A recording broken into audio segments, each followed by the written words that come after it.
So. Well, good afternoon, Cassandra. How are you today? Thanks, Vlad. I'm well, thank you. That's good. Thank you, Cassandra, for participating in the podcast. I'd like to learn about your childhood in the 1990s Australia. Yes.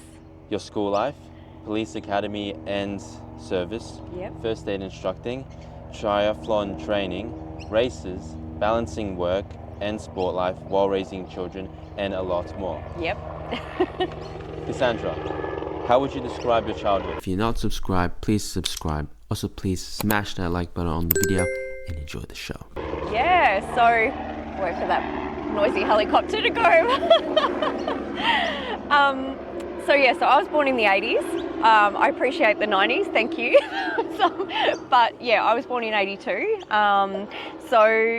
Like my childhood, I guess, was pretty typical. Mum and Dad were married until I was like 14, and then they separated. I had two sisters. I'm in the middle. So I've got a younger sister and then an older sister. Younger sister's 4.5 years younger. Older sister's 2.5 years older. We grew up in Parkdale. Pretty normal. We used to go on like family trips, Grampians, that sort of thing, usually around Easter. That's something I remember. My parents were into like mountain bike riding, not like actual like going on rough terrain or anything, but they got us riding. That was something we actually did as a family, and we went on a few of the Great Victorian Bike Rides, that sort of thing, which is like a 9-day ride in various places of Victoria. So that was something that that was kind of, I guess, a bit unique to our family. And what else did I do? I did dancing until I think I finished primary school, and then I gave that away. Did a little bit of trampolining at one point, gave that away. I didn't really, throughout high school, I didn't do a sport or anything. I sort of always shied away from team sport. I think that was a confidence thing. I know it was. I just, I was like, I don't want to let the team down, I got a lot of friends that played netball. That was pretty common. Even my sister played netball. But I think I tried it, but I was like, if I did the wrong thing, I felt like, that's, I just was, didn't have a lot of confidence. So, something I probably regret, not doing team sport. But other than that, my childhood, I guess, was fairly normal until parents separated when I was 14. That was pretty rough. I ended up with quite a severe eating disorder and was hospitalised for many months. That was in year 9, so I pretty much missed a whole term of year 9, the last term of year 9, and then I came out of hospital just after the Christmas, and I had to put on a certain amount of weight before I was allowed to go back to school after the summer holidays, and I didn't want to go back to the school that I'd been at, just because I felt like it was an all-girls school, and I thought, everyone's going to know what happened and all of that. And so I actually changed schools in year 10 and went to a co-ed school. And discovered boys and alcohol at the same time, which was not a great combination. Just ask my mother.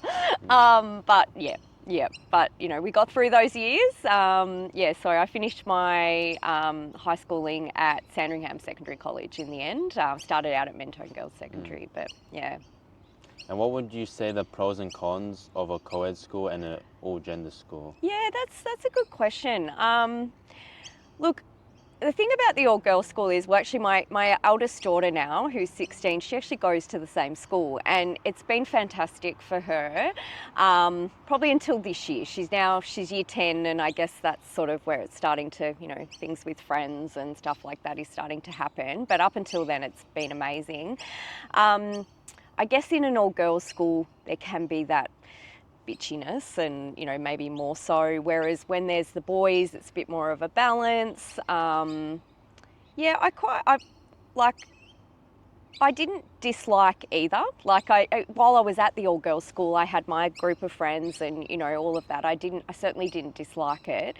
But I don't know if there's really an advantage or disadvantage to either. I don't think in my education there was, other than, you know, the age that I probably changed and, you know, and discovered boys and had a different boyfriend every week. Again, you can ask my mother that.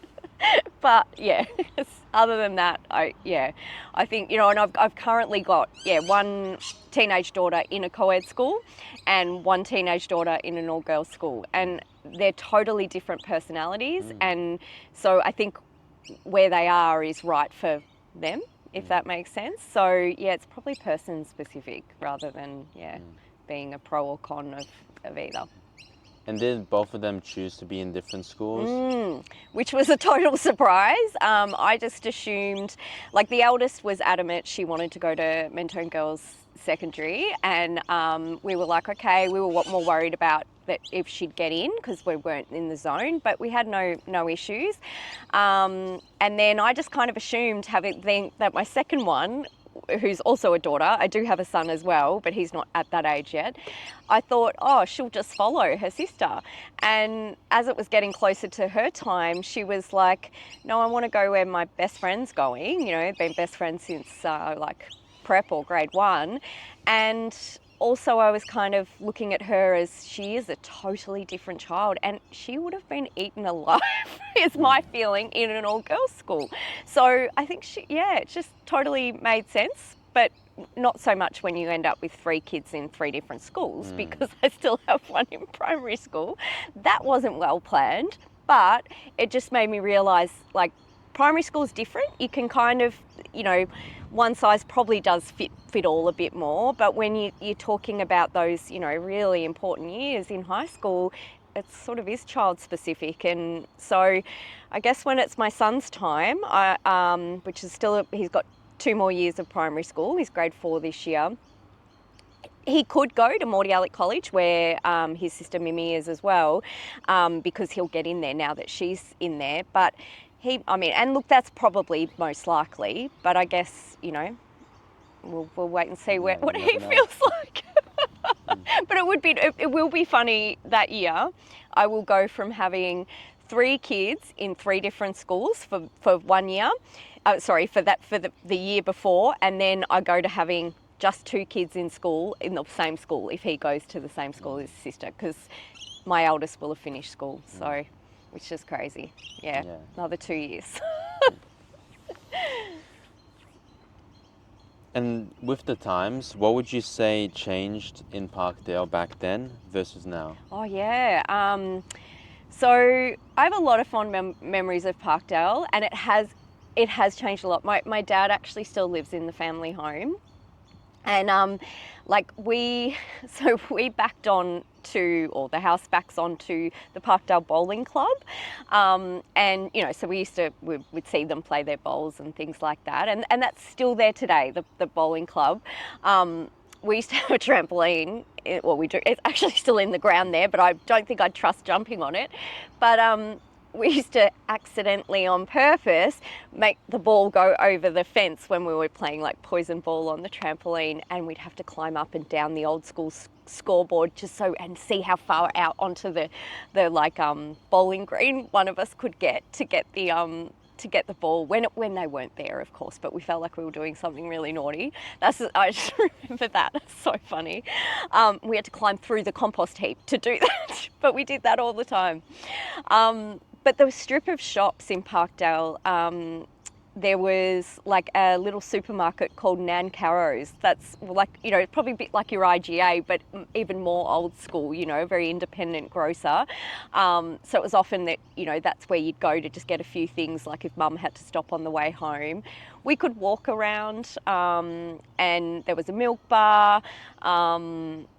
There was not nearly as many cafes and restaurants. Like, it's really quite upmarket and that sort of thing now. And of course, now the Skyrail's gone, it's totally changed that landscape, you know, from the old school platform that we had in the at the railway station. It's now, it's completely changed. Beautiful area. We were I was very fortunate, close to the beach, you know, we could walk to the beach. It's still, I don't know, K or so probably, maybe not even, probably not even.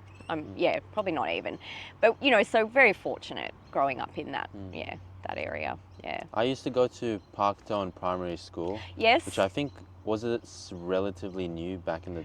I think it was, because I actually, Parktone, I know, we went to Parkdale Primary School, which of course is on the highway there, but then we changed. When I was going into grade 4, Mum changed our school, and we went to Mentone Park Primary. So I think that's sort of similar area as maybe Parktone. Yeah. And Funny. I remember when I was growing up over there, I remember right before the Skyrail, there's a lot of people with like posters and like kind of mini billboards saying Save Parkdale. I know, people were really resistant to it there, weren't they? I'm pretty sure my dad was probably one of them.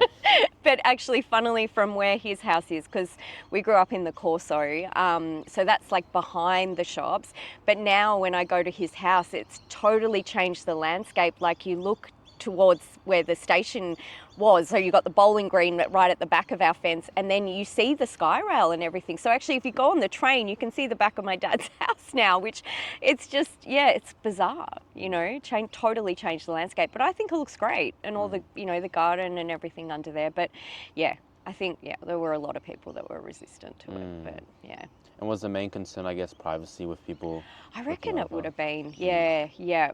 I mean, I'm a bit further down the train line now. I'm in Bomb Beach, and a lot of people along there too, anyone that lived along Station Street, Edithvale, all that, they were quite resistant to it. And actually, the train line kind of goes over in places, under in others, and over, it's quite bizarre how it's ended up happening. But it's amazing though, because those level crossings around where I live now is a nightmare. So, yeah. What is the earliest memory you can remember? What would be the earliest memory? I guess probably one of my fondest memories would be to do with my old papa, who has passed away now. He passed away at 98, almost 99. So he was a big part of our lives. That's my dad's mum. And my mum's dad, sorry, get that right. And he actually grew up, he lived in Canberra, and we lost Mama, his wife, when I was only like 4.5, 5. So I vaguely remember her coming to visit and things, but not much. But I remember Papa used to come visit a lot. After Mama had passed away, he would come and visit, or we would go and visit him, me and my older sister. Literally, Mum would put us on a plane back in the day on the Ansett Airways, Ansett Airline doesn't even exist anymore, and they put us on the plane, and Papa would meet us at the other end, and then we would stay with him for a week or whatever it was, and then he would drive us back to Melbourne and then come stay at our house for a little bit. And so there are definitely really fond memories that I have. I mean, and it's crazy to think that, you could do that back then, and and you even had the old metal cutlery back then, things that, you can't have on planes now. So, yeah. And do you think it was because it was safer back then, or we just had less knowledge about things around? Probably both, to be honest. I reckon both. I don't know if it was safer or it was just, probably less knowledge, where things were definitely less regulated, which I'm not saying is a good or a bad thing, And I think, they obviously, the stewardesses would, look after you and when you were travelling on your own and things. But it is quite crazy to think, I don't know at what age exactly I was, but I know I was quite, I was young, really little. And my older sister's only 2.5 years older. So we were, maybe, I don't know, even if we were 8 and 6, it's young to be getting on a plane, and, it's not very far to go to Canberra, but I'm not sure. I'm sure we perceived things as safer more than anything, because, we know that, danger can be anywhere really, can't it? What subjects fascinated you the most? In school? In school. Yeah, I loved history. History and English were probably my favourite subjects. I'm not artistic in any way. Like, I don't, but in terms of creativity, I loved creative writing. That was something I really loved. And history. History just fascinated me, learning about wars and learning about ancient Egypt. And I found that really fascinating. They were probably my favourite. Math was not, necessarily my strong suit, but I was very lucky to have, and I still have my uncle, but he was a retired maths teacher, and he tutored me year 11 and 12 and basically got me through. I just ended up doing general math in the end. So I was very fortunate in that sense, but it wasn't my favourite subject. Definitely history and English, I would say.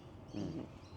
I think you kind of mentioned it already, but Yep. what were all the extracurricular activities and hobbies you had growing up? Yeah, so the main one would have been like cycling with my family on the mountain bikes. We'd go on the weekend, like, I don't know, do a 20 something K ride with mum and dad or something like that. As I said, gave up the dancing once I sort of hit high school. I was on the school aerobics team for 1 year. I think that was maybe the start of year 9 before I got unwell. There's a funny photo around I've showed the kids before, because my daughter actually joined the aerobics team at Mentone Girls Secondary as well in year 7, but she gave it up after 1 year because the 2 7 a.m.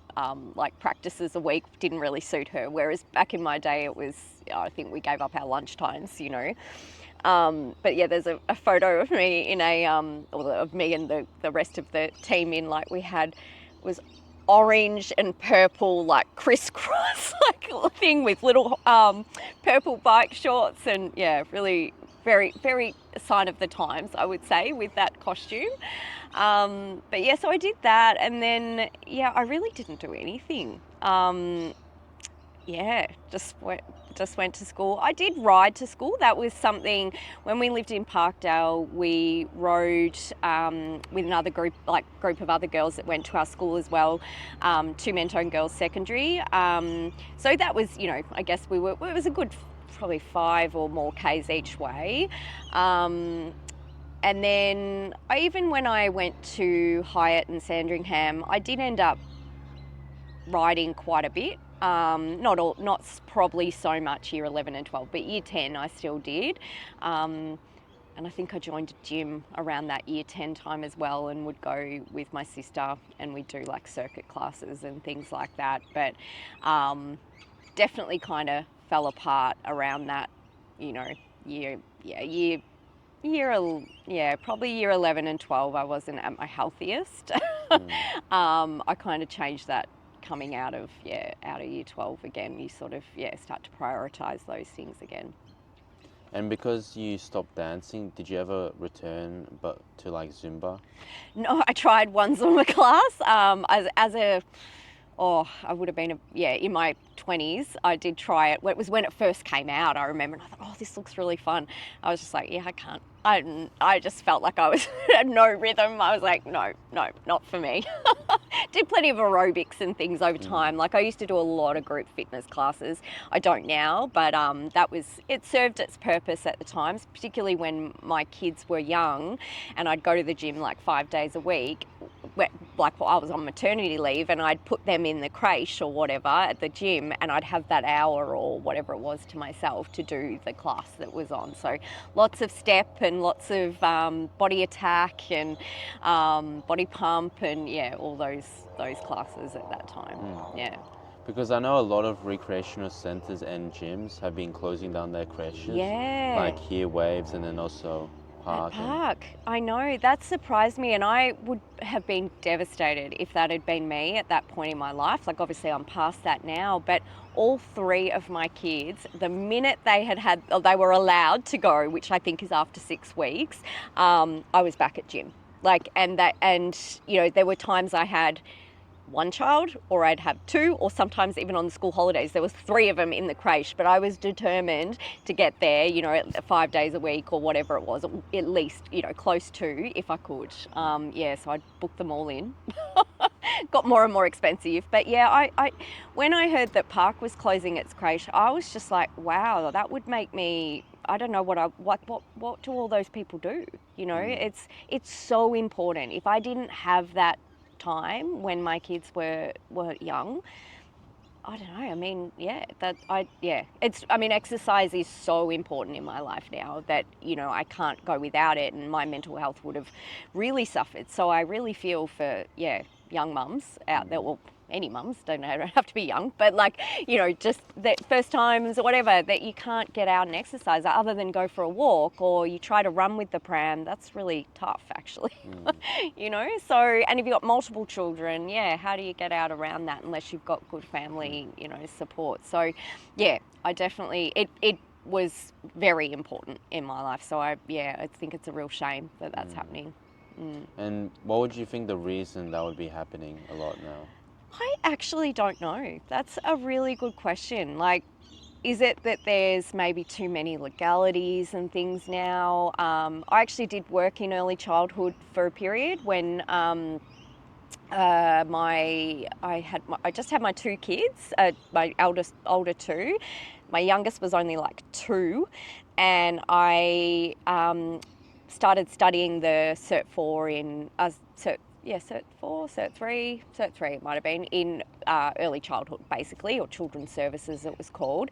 And I got a job working in 2 kindergartens for the same organisation whilst I was working towards the qualification as well. And there are a lot, you know, there is a lot of legalities and things. So I guess maybe that's part of it. I don't know, but I just know how hard it was at the gym I went to, how hard it was to get your kid booked in. If you weren't there, because you could only book like a week in advance. So let's say it's a Monday and I've got my child booked in, and I'd get there and then I'm like, I want to book for next Monday. And if you weren't there to book them in, you would miss out. So then once you were off that rotation, it was like trying to get back in, you know. So it was so popular, like when I was using the creche. So I can't imagine that it's lack of demand. I don't know why it is. Other than, maybe it's not a viable option for them anymore. They can, you know, maybe make money in other areas, you know, better. Yeah, it's a shame. That's what I think. Yeah. I feel for the mums. Because you can't really bring your kids to the gym with you. No, you can't. Yeah, they don't allow you to do that either. Like, it's like, you know, it's dangerous. And it's really, it seems unfair, but I guess it seems, as you said, it's starting to happen at a lot of places. So I don't know, shame.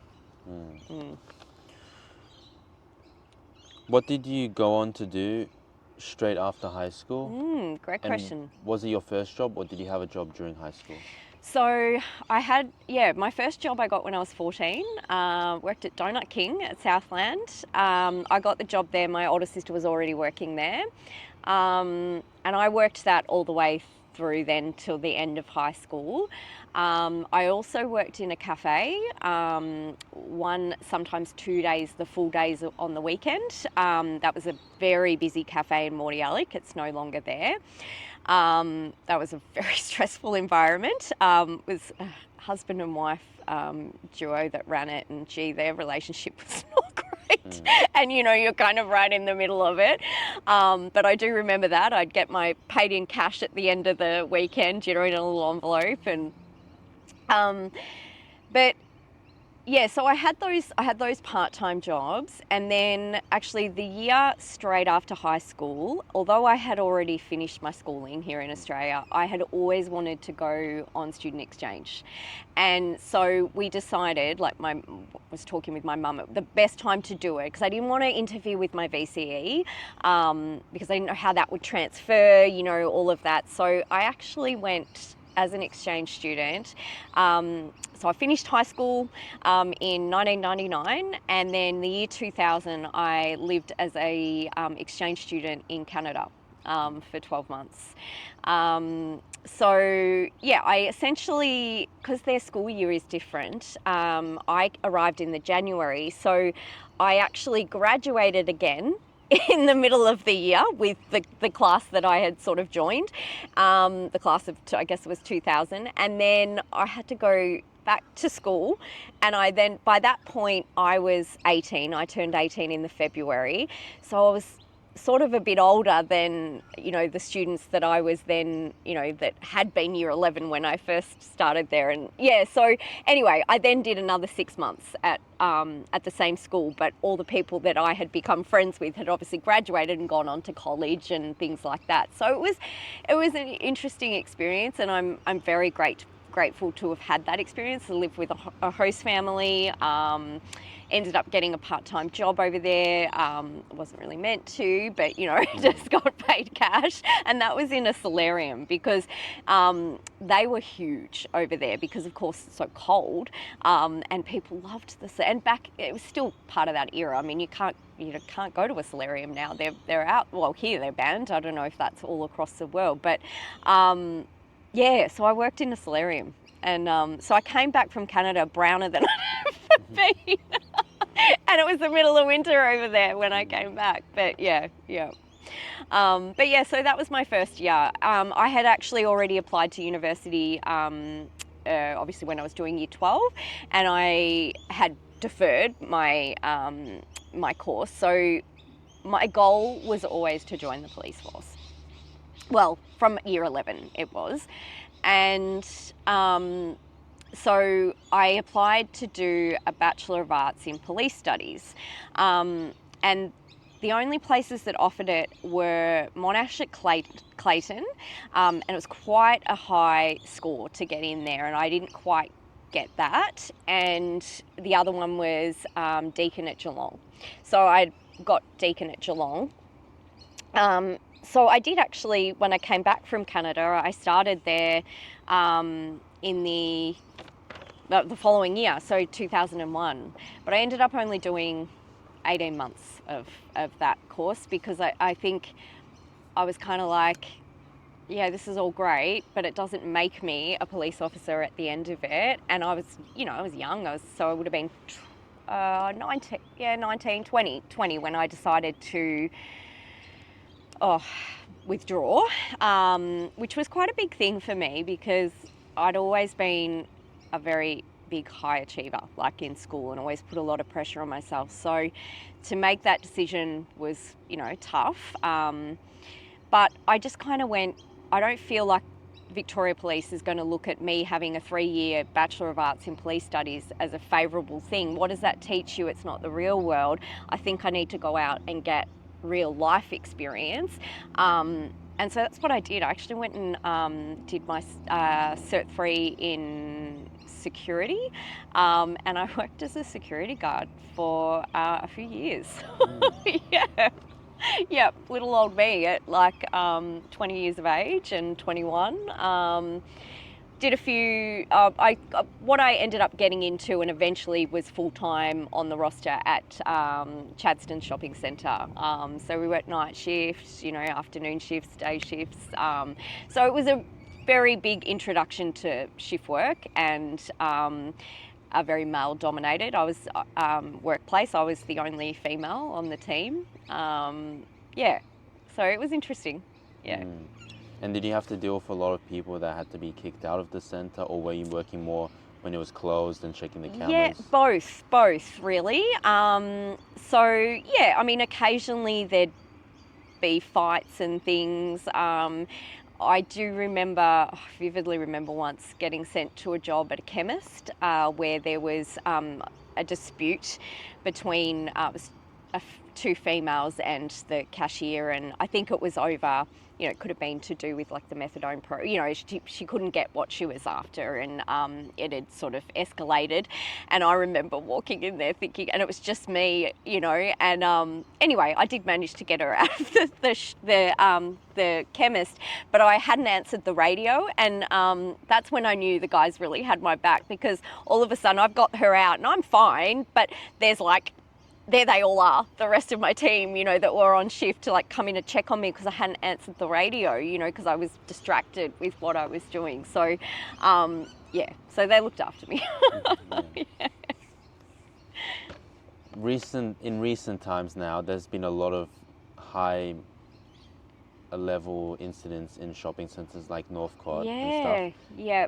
In your time, has there been anything like that, or? I think back then there was, I don't know if I think it was the Chatty Boys, and, you know, occasionally there'd be like a brawl or something, but generally by the time we got there, you know, people had scattered. And there definitely, well, I don't think back then there was, you know, the amount of violent, like knife, you know, related crime and things that, you know, certainly not in the shopping centre. The main things we dealt with were shoplifters. So we would have to go and basically stay with the shoplifter in whatever store it was until the police arrived, you know. And yeah, that sort of thing. And first aid, that was, you know, those were the main things. We had to do other things like clear all the trolleys out of the centre, you know, if they were in the corridors and things, you'd have to, you know, clear those sorts, just like hazard, you know, type sort of thing. But mostly it was not too dissimilar to lifeguarding, lots of walking. I got to know Chadstone very, very well back in the day. Now I'd be lost if I went there. Like, yeah, I don't think I've really been there since I stopped working security there. I would probably avoid it. Yeah, it's too busy. Yeah. And with the shoplifters, how do you keep them to stay with you when they could just run away? Yeah, I think mostly, from memory, they were often in the back room of whatever, like, you know, whatever you know, shop it was or something like that. So they kind of couldn't really escape anyway. And most of them were like, they just, I don't remember anyone ever trying to get away. Not that I mean, maybe they did, it's quite a long time ago, but yeah, I can't remember ever I never had to chase anyone. And I mean, the reality is if they did get away, we would have just let them. I mean, it's not, what are you going to do? And most likely the store had, you know, camera footage, all of that would be passed on to the police. We would have had camera footage within the centre, so, you know, they could have circulated the image and that sort of thing. So, yeah, I'm sure they would get caught eventually. Yeah. How many things did they teach you during the police academy, and when did you start the police academy training? Yeah, so I got into the academy the year, so I would have been 22, and so you go through all your testing. It was quite a lengthy process, and then once you've passed all your testing, you get given a ranking. It's kind of like a number, and depending on that, it depends how high or low down the waiting list you go.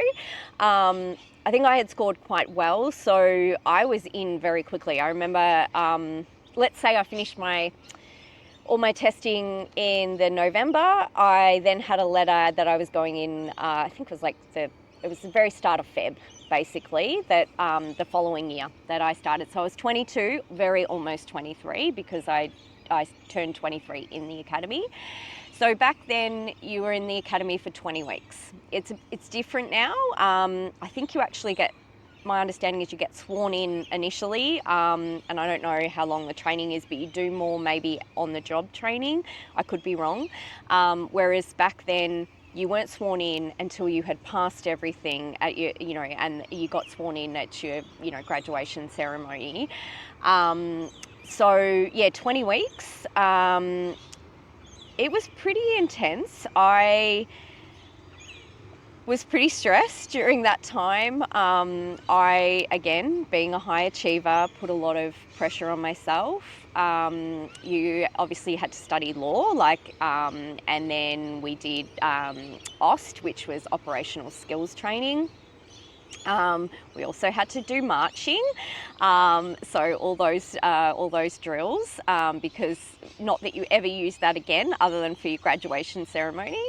What else did we do? We did communication skills as well, which was a bit like English, I would sort of say, and there was some sort of computer training around that as well, with the things that you would, you know, have to do when you were out on the job in the police station to look things up and use what forms and that sort of thing. There was training around that. Operational skills involved obviously defensive tactics and things like that, as well as like physical exercise, you know, like that was part of it as well. And law was just learning all the, the different road rules plus criminal law, that sort of thing. At the end, so over time you have various exams throughout the time that you're there, and then based on that they then award the ducks of the squad, as well as there was 3 awards you could essentially get. There was Communication Skills Award, there was the Operational Skills Award, and then there was the ducks, and then there was also an award that was basically awarded by your peers in your squad. I think that for the ducks, it mostly came from your your law results, as well as maybe I don't think it was communication skills, but definitely your law things. Anyway, I ended up being awarded the Communication Skills Award and the ducks of the squad. So that was a pretty big achievement, but one that all my squad mates will, we laugh about it now, but I was that person, would have been so annoying, but I would walk out of every exam and I'd be in tears and go, I failed, but I honestly believed that. But everyone was just like, oh, whatever, Cassie, because then I'd get 99% or 100% on these exams, and I look back and I go, oh my God, I must have been so annoying. But I that was the pressure that I put on myself, and I honestly believed that. But I studied a lot. I really put a lot into it. Anyway, definitely didn't get the Operational Skills Award. That was not my strong point. That included firearms and everything as well, and that was definitely not my strong point. I was always terrified, really, of firearms. I didn't like it. I mean, I had to do it, but not my favourite part of the job. Yeah. And I know you mentioned that in year 11, that's when you decided to join the police force. What influenced your decision to join the police force? So up until that point, I had actually always wanted to be a teacher. I thought I wanted to be a primary teacher. And then I don't really know what happened, except I kind of lost my way and I went, I don't want to be a teacher anymore. And I had always had a lot of respect for the police. Like, when let's say you're out on the weekend with your friends on the train and, probably had been drinking and doing things like that. One thing I hated was when people, there was always people in your group that were like oinking like pigs and stuff like that at when the police were on the train, or things like that. And I would be horrified. I was like, because I had the utmost respect for the police, and I mean I still do, so I was like, oh, I'm not with this group. Like, I would be horrified. And I guess my decision to join them was also because I saw it as being a career where I could help people. It's a bit of a cliche. It didn't probably really end up like that. I guess if you go in there thinking you're going to be able to help everyone, it's a lot of it isn't that. But that was probably really my main reason. I wanted to do something where I was of service and I could make a difference, I guess, I thought. But yeah. And were you mostly doing like traffic patrol, or were you mostly... Yeah, so you start out, or back then, you had to do a certain amount of time on the Booz buses. That was your first thing, once straight out of the academy. We had 7 weeks, our group, which was quite a long time, in winter. And I remember being out on that Booz bus, like in Ballarat, and it's like 0 degrees. You're out there at midnight, like freezing, doing PBTs. And... and that was actually right at the start. I was actually fortunate enough. They had 1 drug bus, so that was fairly new at the time, where they could do the drug test for the first time. So I got to do 2 weeks on that bus towards the end of my time there, and that was really interesting as well. You still did PBTs, but we were also doing the drug testing as well. And then from there you went to your station. My first station was Frankston Police. So that was a great training ground. And yeah, so general duties. So you're doing everything really, not traffic specific, but, and a lot of Frankston, if you're working the van, it's just reactive. You're just going to where you've been to, like whatever job. You'd have, so Friday and Saturday nights, you would have that many jobs on your plate, like there was the mobile data terminal, the MDT, and you'd be like just having to pick which one was the prioritise and things. So just most of it was youth causing trouble or noise complaints and things like that, or a brawl. There was a lot because you've got all the pubs in Frankston there on the corner. There'd be brawls. Usually again by the time you get there they'd be gone. And youth causing trouble, there was a lot of that. A lot of domestics. I did a certain period of time, quite a few months from Frankston. They created a family violence unit and I worked on that for quite a few months. So that's all we did, basically, taking out intervention orders and things like that, and dealing with breaches of intervention orders. Lots of that. But I was always, just general duties. That wasn't where I wanted to stay. I would have liked to, what I really wanted to do was get into working with youth. So they used to have, I don't know if they still do, but there was like youth resource officers, and they worked with young offenders or those that were at risk of offending. And I would have, and they, went to schools and things like that, more of an education sort of thing. And I would have liked to get there, but I didn't end up there. Yeah. And for those who don't fully know what a Booz Bus or a drug bus is, what were they?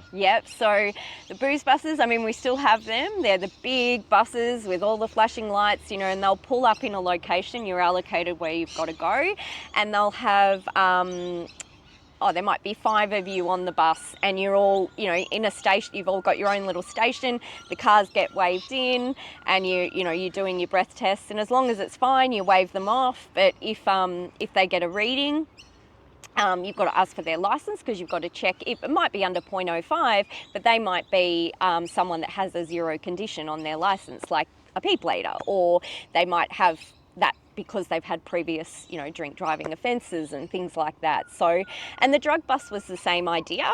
We would do both the PBT and then the, I don't know if they're still the same, but you used to have to get the person to run it down their tongue. Then you'd put the thing back on and wait for it to develop. It took longer. It was like a 5-minute wait for the result to come up. So the driver had to sit there. So you get less done in the time, whereas PBTs, you could, as long as you didn't get anyone, you just keep waving them through, and it's pretty quick and easy. So but they can be anywhere. You never really know. They pop up in interesting places. And because you wave people in, were there people that just avoided it straight on? So what they will always have is a car, usually located a police car, a bit behind where the Booz Bus is, or in a side street or something like that. If you see someone, say they're approaching and you see like the Booz Bus there, and that people duck off down a side street, there'll be a police car that's, and they would get people that way because someone's trying to avoid it, Never had anyone floor it and drive through or drive off without doing it. That never happened to me, but yeah.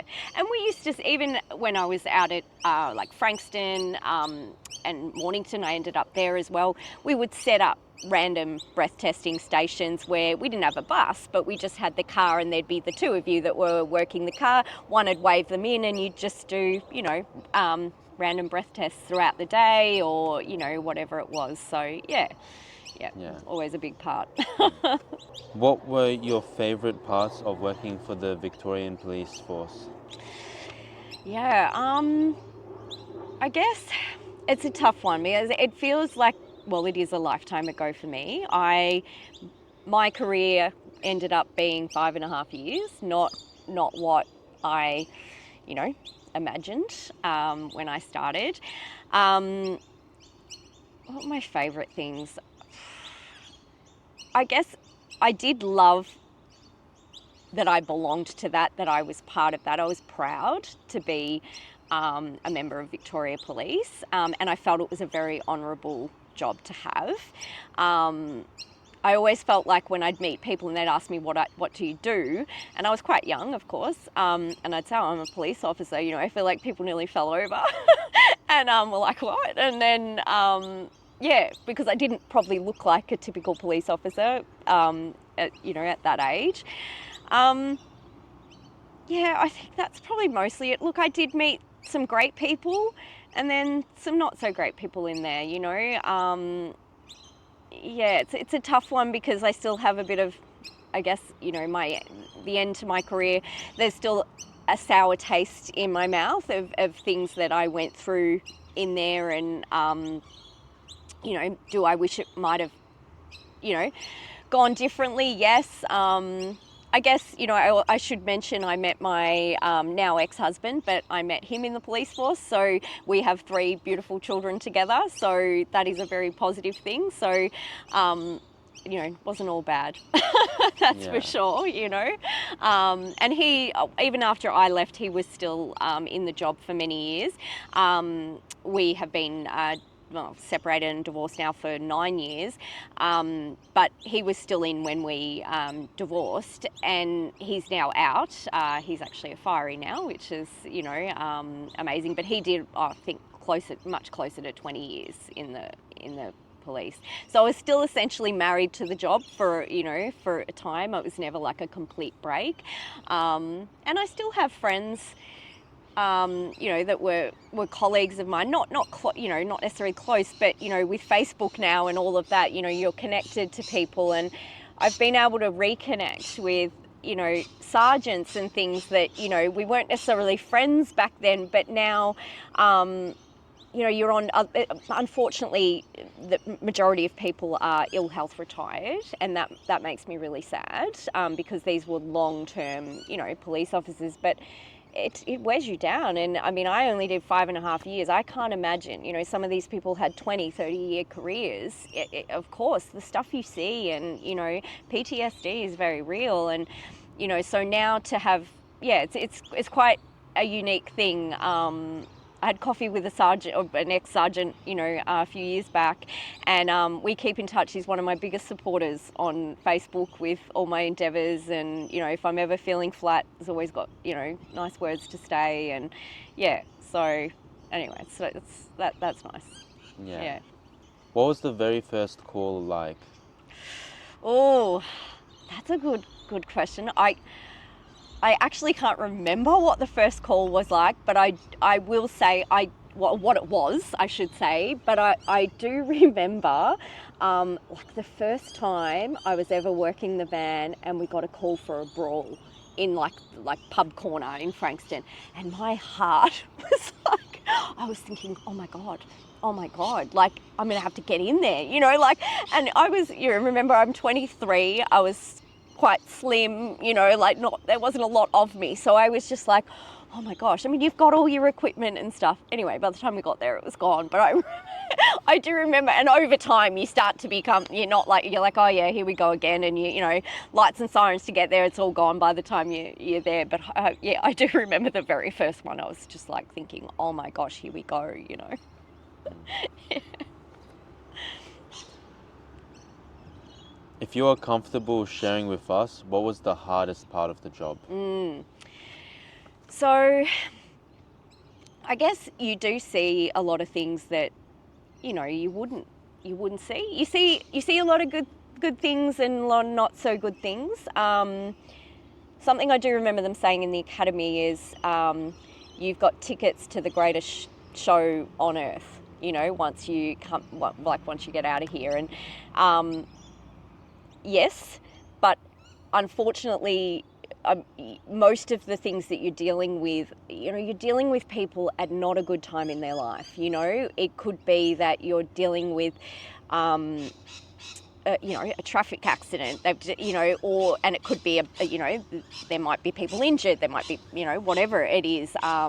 You might be delivering a death message. That's really tough. You could be dealing with them, they've just had a domestic situation and there's children involved, and That used to really get me. Even though I didn't have children back then, I had my eldest daughter and I left after having my first child. But I didn't even have children back then. But one thing that really bugged me was when you'd be, we're dealing with these domestic disputes and the children are in the middle and they're being used as pawns and, and I really used to get frustrated about that. I remember the first dead body that I went to, and that was a 17-year-old girl who she had died in her bed, and it was a bit, it was sort of like, well, what happened? The story was something like her mum, I think, might have, gambled a lot, and she was at the probably RSL or whatever it is on the pokies or, doing that. And the girl was home with her stepfather. And because she was upset with her mum, she said, I've taken an overdose of my medication, which I think was an asthma medication or something. So that was to get the mum to come home. And the mum did come home. The ambulance attended, and I don't know what really happened there, but she told her to take charcoal tablets and, basically flush out her system. It wasn't going to be a fatal thing.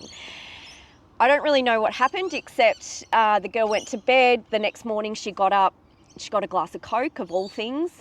She'd been vomiting quite a lot, I think, because of the charcoal and stuff. And then when her mum went to check on her, she had passed away. I think her system just shut down. So it wasn't an expected death, and you would be called if there's no doctor to write a death certificate, then we would be there until the undertakers came and everything. And I remember the mum being very distraught naturally, and the paramedics were there, and she was like, I don't want her to go like that. I want her to wear this jacket or something. And the paramedics like, well, I'm sure Constable Cassie will help me put that on her and things like that. And I remember thinking, oh, I've got to touch the body, and for me, I was 23. I still remember this girl's face. I did it. I mean, of course I did. But yeah, I still remember her face, and I had an infant death and I still remember his little face. So yeah, those things don't leave you.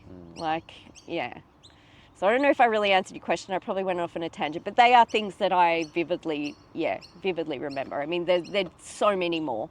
Yeah. You probably remember the bad more than the good. Definitely, yeah. Yeah. Did you represent the force in any community events, like attending maybe careers expos or schools or? Not so much. I did do the blue light discos. I would volunteer at those. There was one in Langwarrin, so I did quite a few of those. You didn't get paid for it specifically, but you got time in lieu for the time that you would do that on a Friday or Saturday. I think it was Friday nights. I quite enjoyed those. So that was really the only thing. I also got involved, I was lucky enough, well, once I got to do it, go on a camp with so again, it was like a sort of bit like an underprivileged high school, and we went to like a high challenge camp, which, so we went, there was, police officers, then there was the students and a few of their teachers, and you would be working with the students to do all these group activities. And it was kind of to bridge that gap between, the youth and police officers, and just see us as being normal people, because that's what we were, right? And that was really what I wanted to do more of, but yeah, just didn't get there. It was hard to get. I had to get permission from my senior sergeant to be allowed to go, and the only reason he really let me go on that one was because it was a local high school in our service area, whereas when I tried to apply to go on others, it was like, well, how is that servicing our area? It's not. So yeah, I didn't get to go anymore. Yeah. As an ex-police officer, what should the average person do to help protect themselves and their family from being a victim of crime? Oh, that's a tough one. And I think, because there's so many different crimes, and you know, I was actually just a victim of crime on Monday. I got scammed, but that's one of those things. Online crime is so huge, right? I mean, there's obviously that was one of those things where I think if something doesn't feel right when we're talking about like online, cyber crime, if something doesn't feel right, it probably isn't. And I should have trusted my gut, and I didn't. So if something just, if the website doesn't look quite legit, or you've only got one option to pay, like via credit card, which was my case, maybe question that. In terms of like protecting yourself out and about, like, I guess it's really hard, isn't it? Like, we do seem to have, I feel like there's an increase in, all the really violent crimes, but then are they random, or are they more, I mean, some of them are, like all those house raids and things like that seem to be quite random, don't they? That's terrifying. I don't know what, other than so many people do have cameras and things now, which I think is a good thing, because at least you've got, you might not stop the crime, but you've got something to be able to hand to the police. But yeah, and with your kids, like, I listen to a lot of true crime podcasts. It's one of my pastimes when I'm in the car and when I'm running and all those things. It's a bit of a strange obsession. But I guess something that one of the podcasts that I listen to all the time is a shout out to Crime Junkie.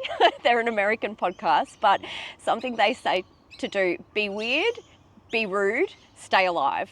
And like, so if you think something just, if someone's like following you and it feels weird, like, call them out on it, or do something that gets attention of other people. So, be weird, be rude, like, and ask them directly, why are you following me? Or, whatever it is, just, and stay alive. And that's something I think of often.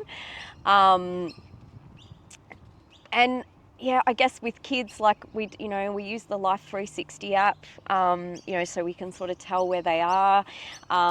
We didn't have any of that in my day, so, which is, quite crazy. Like, I think about, I've got a daughter now who's 16, and at that age, what I was doing, there was loads of underage drinking and telling your parents you're going to be in one place and you're not. And, how lucky I was that nothing really bad happened to me, putting myself in those situations. So I think there's, knowledge now, is helpful.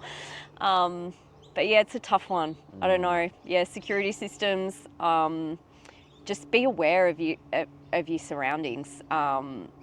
Take note, I guess. Yeah. Because a lot of people you see on the street walking, a lot of them have noise cancelling headphones, looking down on their phone. You're right. Have no surrounding knowledge. You're right. And even like, let's say I run with headphones. I've got those ones that are bone conducting, so they go here. So you can still hear things around.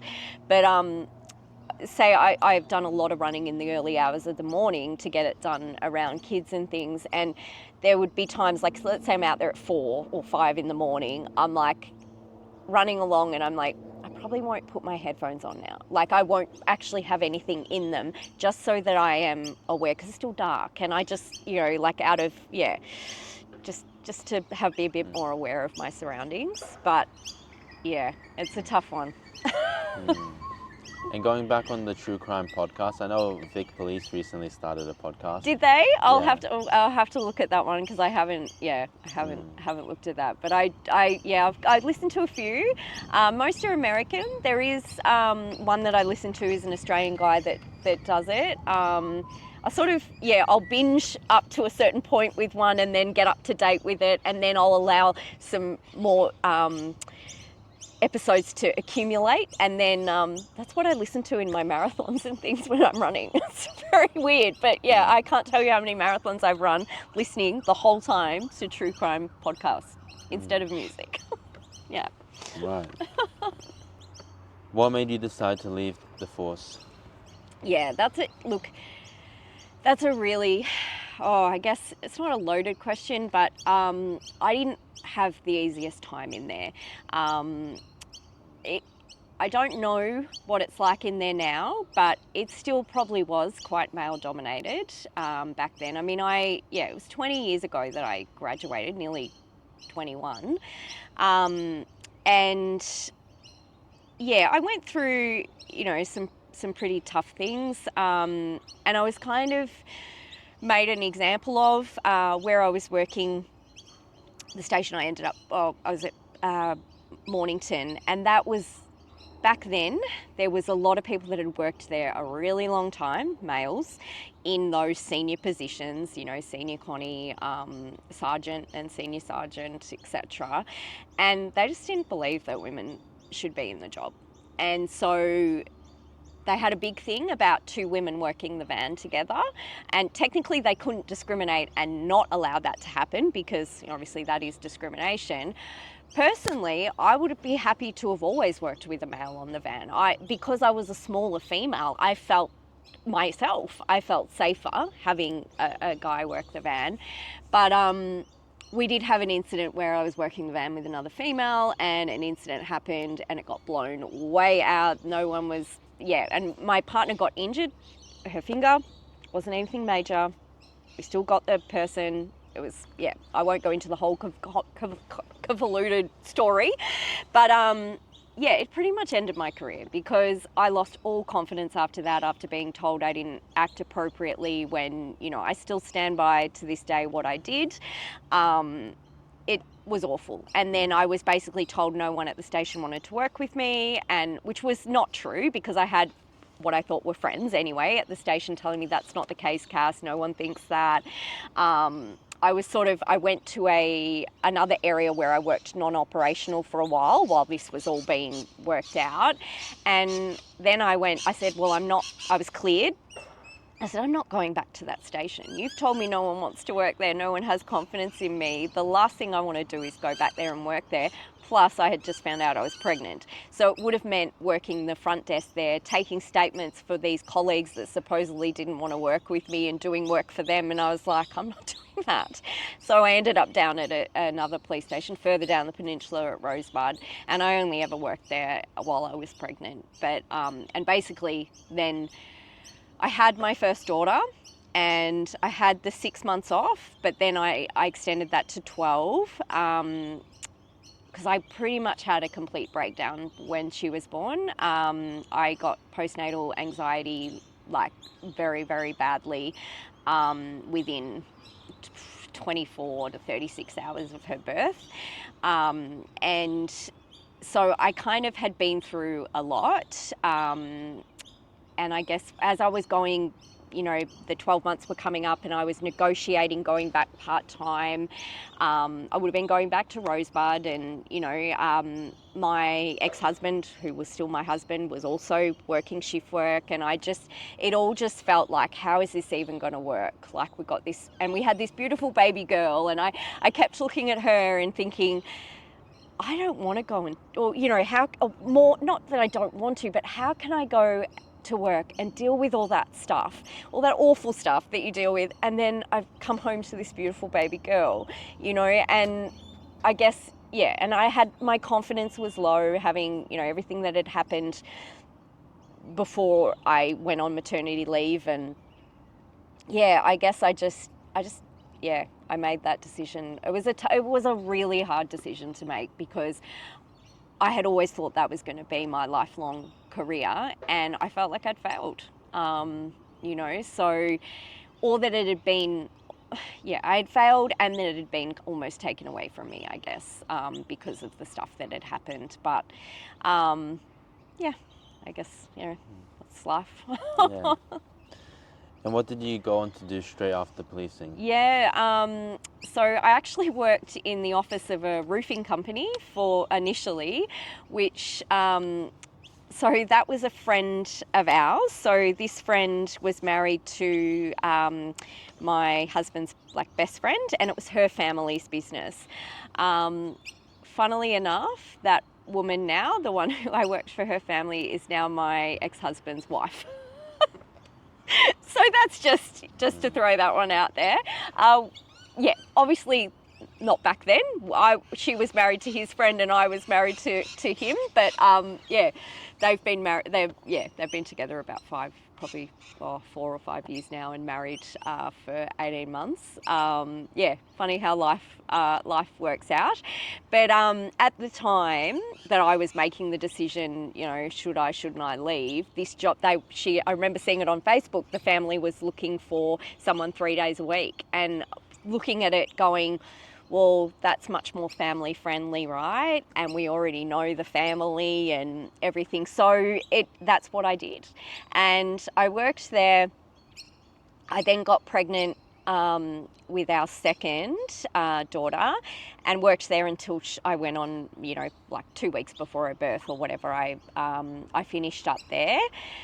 And then after that, I had 12 months off with her as well. I was always lucky enough to have 12 months with the babies at home.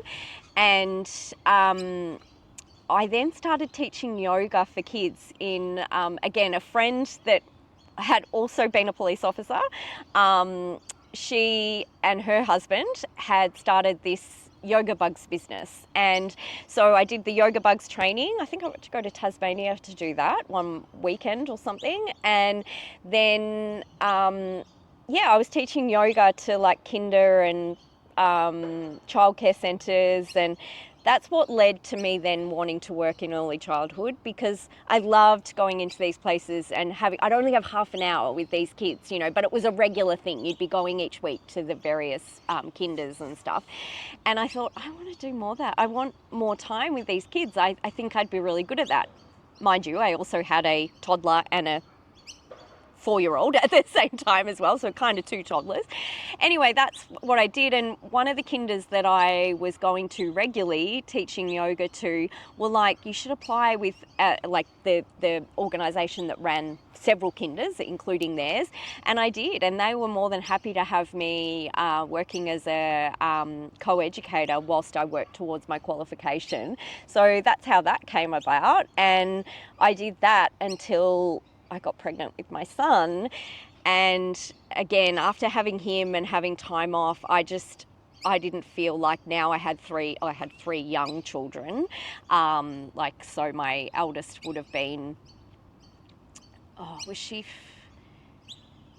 my middle one was 3.5 when he was born, and then add 2.5 years to that, so 6. So, you know, let's say I had a baby and a 4-year-old and a 6-7-year-old, and I was just like, I don't think I can give that job everything that I need. So I resigned from that, and then I started a job.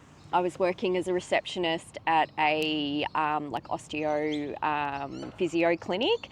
That ended up being a very toxic environment for me, and it actually was during one of the hardest times of my life, because that's when the marriage fell apart, and so it was very stressful. And I worked there for, it was over 6 months, I think, but I ended up leaving there because it just became too, it wasn't a good environment, and my mental health suffered because of that. And so I walked away, which was quite scary, because by then I was a single parent, and I was renting for the year while we were selling the family home and all of that. And I'm thinking, oh my God, now I don't have a job. But then I literally got a job that week back in retail. You can always fall back on retail. And that's what I did for many years, and in management in retail until 4 years now.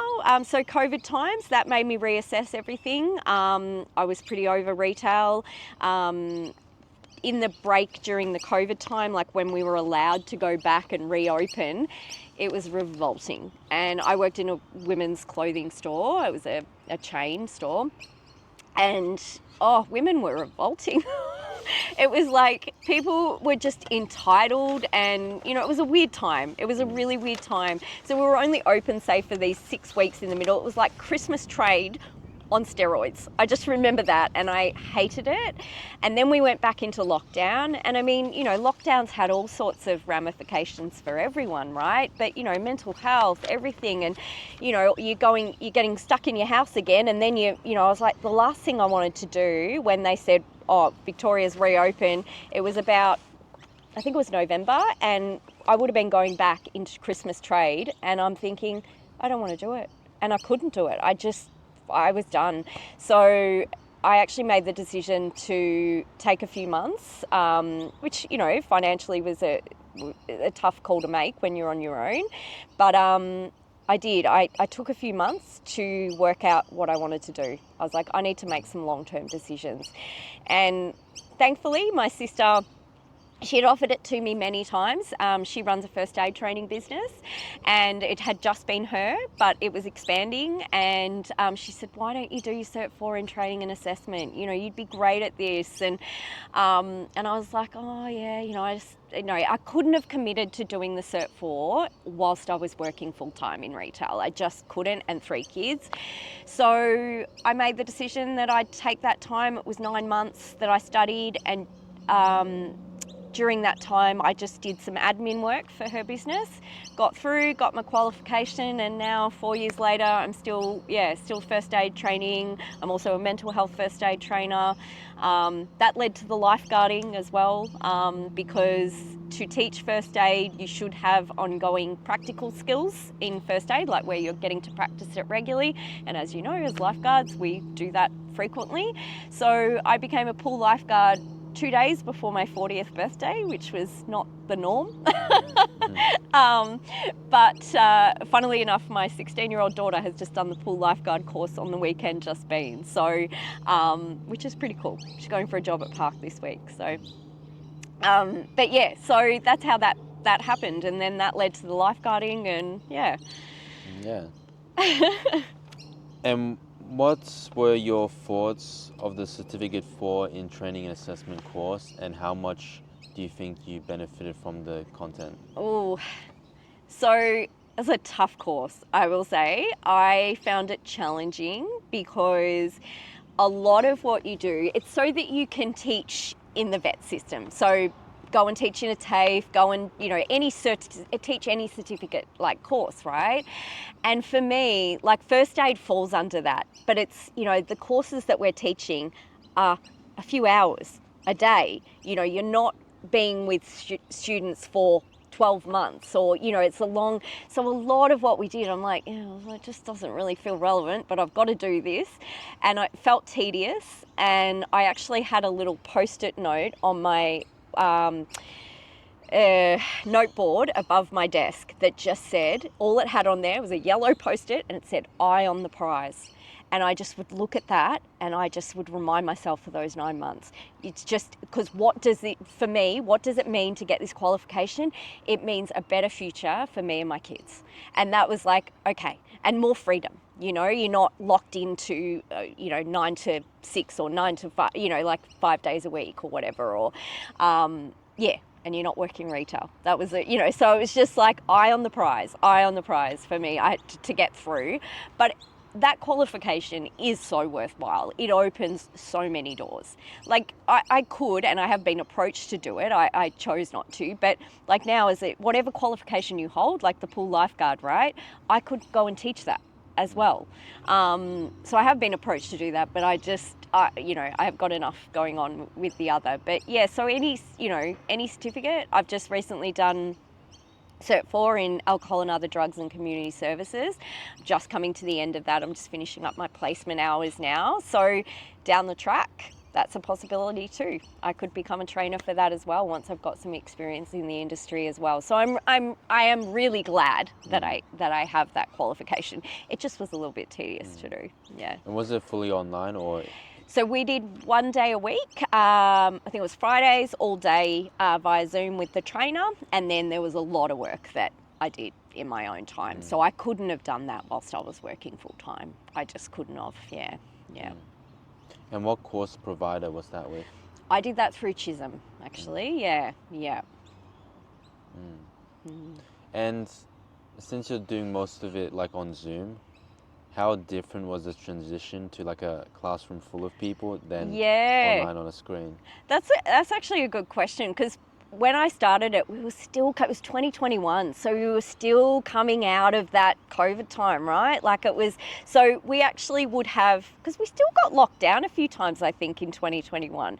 Like, and when we started, we were supposed to have so many sessions actually on campus at Frankston Chisholm, and then it would get changed to being online because we were locked down again or something like that, you know. So we actually only got to meet in person maybe 2 times throughout the 9 months, whereas the rest was online. And that was challenging too, because for me, I'm thinking, but I'm not going to be teaching online, because we would have to run our mock courses and things via an online environment, and everyone was doing it for different reasons. I was the only one that was doing it to teach first aid. We had hairdressers, we had engineers, you know, like plumbers, so they were then looking at you know, teaching a trade, you know, so it was very different. But I remember running this session on how to do slings, you know, via the screen, and I'm like, well, this is never going to happen, you know. I kept saying this is never going to happen. But then now, because I teach mental health first aid as well, which is a completely different course, we have the option to teach that online. So I am teaching actually more of those these days in an online environment. So it's very different to face-to-face. I prefer face-to-face. I think it's easier, than online. It's hard to engage people online. It really is. And, you know, if you ask a question and no one speaks, and you're like, I don't know. Sometimes I still don't know how long to pause for before I jump in with, oh, what about this? You know, it's a technique that I'm still learning to master, I think, the online world. But but I'm much more prefer face to face. And how do you find the process of building the public speaking confidence and skills? Yeah, that actually came pretty naturally to me, which, yeah, I don't know, because in high school I was always really shy and that sort of thing, primary and high school, yet I did win a public speaking competition at Mentone Girls Secondary in year 7 or something like that, which I remember my teachers just being like, where did that come from? You know, like that I had these skills. And yeah, I don't know, I think I remember going out and shadowing my sister, teaching she was teaching first aid course. So I'd go and watch what she did just to kind of, you know, understand what I'd be doing. And I remember her asking me, you know, so what are you thinking? You know, and I said, well, I can see myself doing it. I can see myself standing up there doing it. And I guess I'm confident because I know the material. And as the years, you know, now 4 years down the track, I definitely know, you know, the material that I'm teaching. So that helps. But it's almost like, you know, you get up there, not that you become a different person, but you just, I don't know, you take on that persona of the trainer and you just do it. I mean, we all have off days. Like I have days where my words are coming out backwards and I'm like, well, what's going on there? You know, I'll just make a joke of it. Or, you know, I think I'm a pretty personable person. So, you know, I'll crack a joke or I'll, you know, and sometimes those jokes fall very flat and you're just like, okay, we'll just move on with that, you know, but just be me mostly, but like, yeah, and that seems to work. Yeah. Yeah. What do you love most about being a course instructor?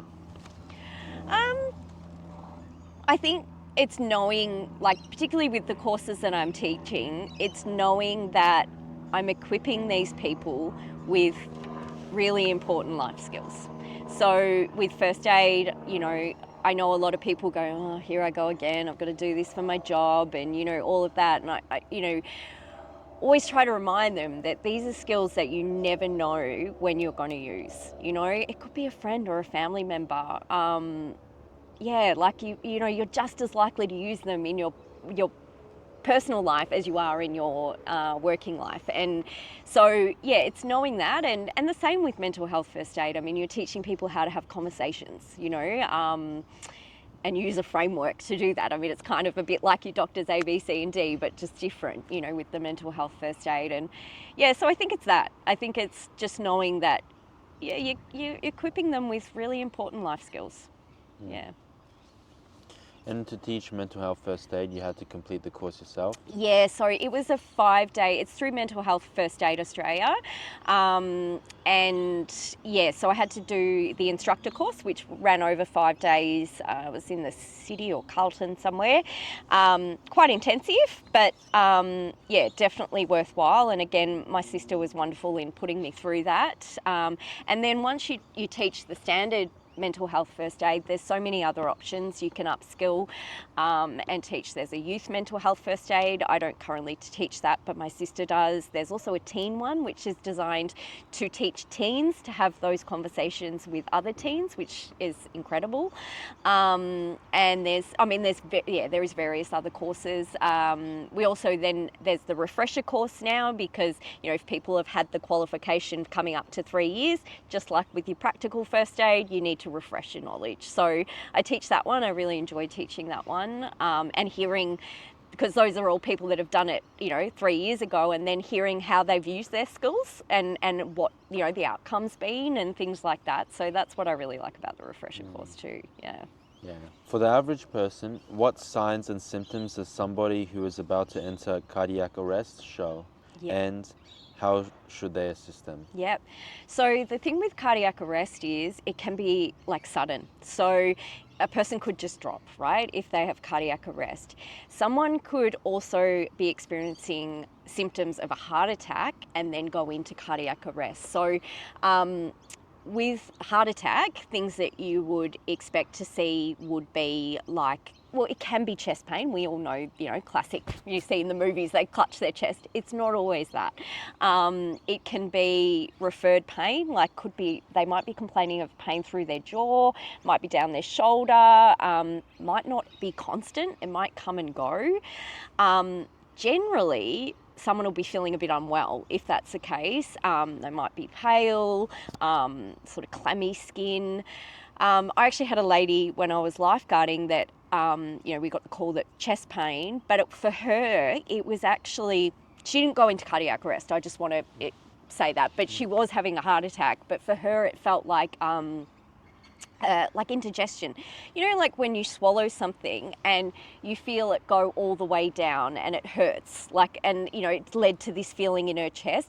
That's what happened, but she was watching her kid in swimming lessons at the time. She wasn't eating or drinking. So straight away I was like, okay, I think, you know, like it's definitely heart related. And the paramedics came. We didn't, you know, had the defib there just in case, but she didn't go into cardiac arrest. Generally with a heart attack, it's like a plumbing issue. So there's a blockage or a supply issue to the heart. And most people, you know, if they're taken to hospital in time, they then have surgery and they have a stent put in and, you know, to open up where the blockage is. But some people do progress to becoming unresponsive and not breathing or not breathing normally. They're your signs of cardiac arrest. And when we talk about not breathing normally, like that could be where they are gasping for breath. And I actually watched a clip of Bondi Rescue just the other week. It came up in my Facebook feed, and I keep referencing this in my course now because it's the first time I'd actually seen what that looks like. I was surprised how much they actually show on that TV show. Obviously they'd need to get people's permission, but this guy had got taken out of the water and he was unresponsive and not breathing normally because it's like a fish gaping, you know, like the mouth just kept going, and you've got these strange movements. His arms were moving. That's agonal respirations, which is the brainstem reflex that can occur minutes after a heart has stopped. So yeah, they started CPR and the defib, and he made a recovery on that on the show. But yeah, so yeah, those are your signs, I guess. Yeah, unresponsive, not breathing normally are your signs of cardiac arrest. But just always be aware when you've got someone who is experiencing, say, heart attack symptoms, that person may become unresponsive and not breathing. So if you've got a defib anywhere around, go and get that and bring that, to the scene. Yeah. If you could instruct any course in the world, what course would you teach? Ooh, that's a tough one. I don't know. I could. Do you know what? I that's really hard. But I think it would be with my personal interests and things. I think it'd be something to do with physical activity, and I don't know, maybe to do with triathlon. I don't know. Not that I don't know if there's a course, but something like that I would like to do. Yeah. Maybe a Cert III for fitness or something. Maybe, yeah. Which, you know, people always say to me, why haven't you done that? And I'm like, oh, I just don't know. I feel like the industry is flooded with personal trainers, and I don't know that I'd necessarily want to be a personal trainer. So I like to do my own thing. I don't know if I want to teach other people or train other people. I don't know, but yeah. Or become a Zumba instructor. Yeah. No, I don't think that's in my, definitely not. From my one attempt at Zumba, I don't think so. Yeah. You're now a lifeguard. What's attracted you to the role and made you complete the pool lifeguard certificate, or was it mostly because of the first aid requirements? Mostly because of the first aid. Someone suggested it to me and said, who's also runs a first aid training business, he said, why don't you do pool lifeguard? Because he just works 1 day a week, you know, doing that. And I was like, oh yeah, I guess I could do that, you know. And then, yeah, like I didn't love the first place I worked. I didn't, there was a lot of issues there. It was a brand new place. I won't name and shame, but I've loved being part of the team at Park. I think, you know, we're so lucky there. You really do feel supported, and what I love about that is too that, like I said, I'm not the norm, you know, I'm in my 40s now, and, you know, I work with people like yourself and, you know, all these young adults and teenagers, and I love that. I think I love that they just accept me for who I am. It's not like I'm old enough to be most of their mums. I say that, you know, often. But yeah, we're all the same. We're all equal, you know. And I think the world of all the young people that do that as a job. And I'm so rapt that my daughter has chosen that. Not because I think she's following my footsteps or anything, but just because I think it teaches you a different level of responsibility than a lot of other jobs would. There's a lot on your shoulders when you're on that pool deck, you know. And I look at all the young ones that are then going on to do senior lifeguard and duty manager, and I'm like, yeah, there's so many opportunities. And, you know, I mean, I have chosen not to go that path because I don't need that with everything else going on in my life. But for the young ones, I just think that is great. And I hope that, you know, that will be what my daughter does, and maybe, you know, goes up to senior lifeguard, and who knows, you know, there's so many opportunities. Yeah. And would your other kids be interested in lifeguarding, or are they doing their own sort of other thing? I don't know. My middle daughter's only 13, or she'll be nearly 14. I'm not sure. I think she actually would like to work in a cafe. She was actually talking about that the other day. So I don't know that she'd want to be a lifeguard. And I don't know about my son. He's still a few years off, but yeah, we'll see. Definitely. Now, I'd like for us to discuss your sport and training, since you are a triathlete.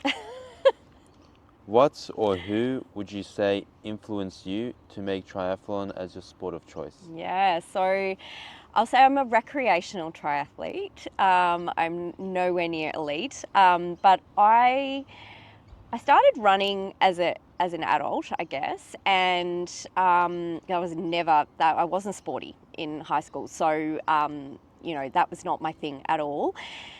I ran my first marathon in 2016 as a mum of two. So my middle daughter was only 1 when I did that. And then I've gone on to run, I'm now at 18 marathons. I've done numerous half marathons, trail events, you know, you name it, in that time. So in 9 years, really. And I guess I think, like, running was always, that became my thing as an adult. And then within my running group, there is an amazing group of women who a lot of them had started doing triathlon, and they're like, oh, you should do it, you know, you'd love it. And I'm like, I can't swim, you know, I can't, you know, and I hadn't ridden a bike properly in ages. I actually had been gifted a road bike, a very old school early 2000s road bike during COVID times, and was yet to have it serviced and get it up and running. And I don't know, I just decided, okay, I'm going to give it a go. And at the time I just started lifeguarding, so I got in the pool for the first time and all I swam was breaststroke. And I would do my 500 meters, you know, and I did the whole first series of the 2 times you try series, going back a few years ago now, doing all breaststroke out in the bay. And the only time I swam in the bay was on race days. I was like, yeah, and I just survived it. I survived the swim. I didn't love it. And then over time, I just started to teach myself freestyle. I mean, I had learnt it obviously in swimming lessons back as a kid, but it was a long time ago, and just got stronger and more comfortable. And yeah, now I swim often. I swim in the bay. I swim in the bay in all conditions, including winter. Yeah, but I guess in answer to your question about what influenced me to get into it, it was that group of women, and we support one another. We have, we have our own little chat on, we call ourselves the Tryhards, and we've even had t-shirts and things made now, and that sort of thing. But it's an incredible bunch of women that. Most of us are mums. There are a couple that aren't mums, but majority of us are juggling motherhood, working, all of these things. And yeah, it's non-judgmental. It is, it's an incredible group of women. And just the sport itself, I think I love that it's all walks of life. I mean, same with running, but yeah, even more so triathlon. I don't know, there's just people out there giving it a go, and I'm like, yeah, all power to them, like I said, I'm nowhere, I'm not elite, I'm not fast, I'm not any of those things, but I love it. I love the cross training, the 3 different disciplines, and yeah. What was your first race like? Well, I remember the first triathlon, turning up there, and it was the bay was rough as anything. And of course I had never swam in the bay, and I'm like, oh my God, I'd only done my, maximum, I think 750 meters in the pool, because that was going to be the swim, was 750 meters in the sprint distance triathlon. And this was waves, it was dirty, it was everything. And I think I just survived somehow. I felt like all I did was flop around like a seal. That's what I felt like, Anyway, I survived. I got out and got on the bike, and I don't remember much else. I remember the bike and the run was fine. But I do remember that swim. Yeah. Terrifying, but got through it. It's like a washing machine. That's all I can really describe it as, when you're in there and you're just getting thrown around and people are pulling your leg and then someone's hitting you on the head, not meaning to, but people are just like, it felt like everyone for themselves. That's what it felt like. Yeah. What is your weekly training schedule, and what was it prior to doing your first race?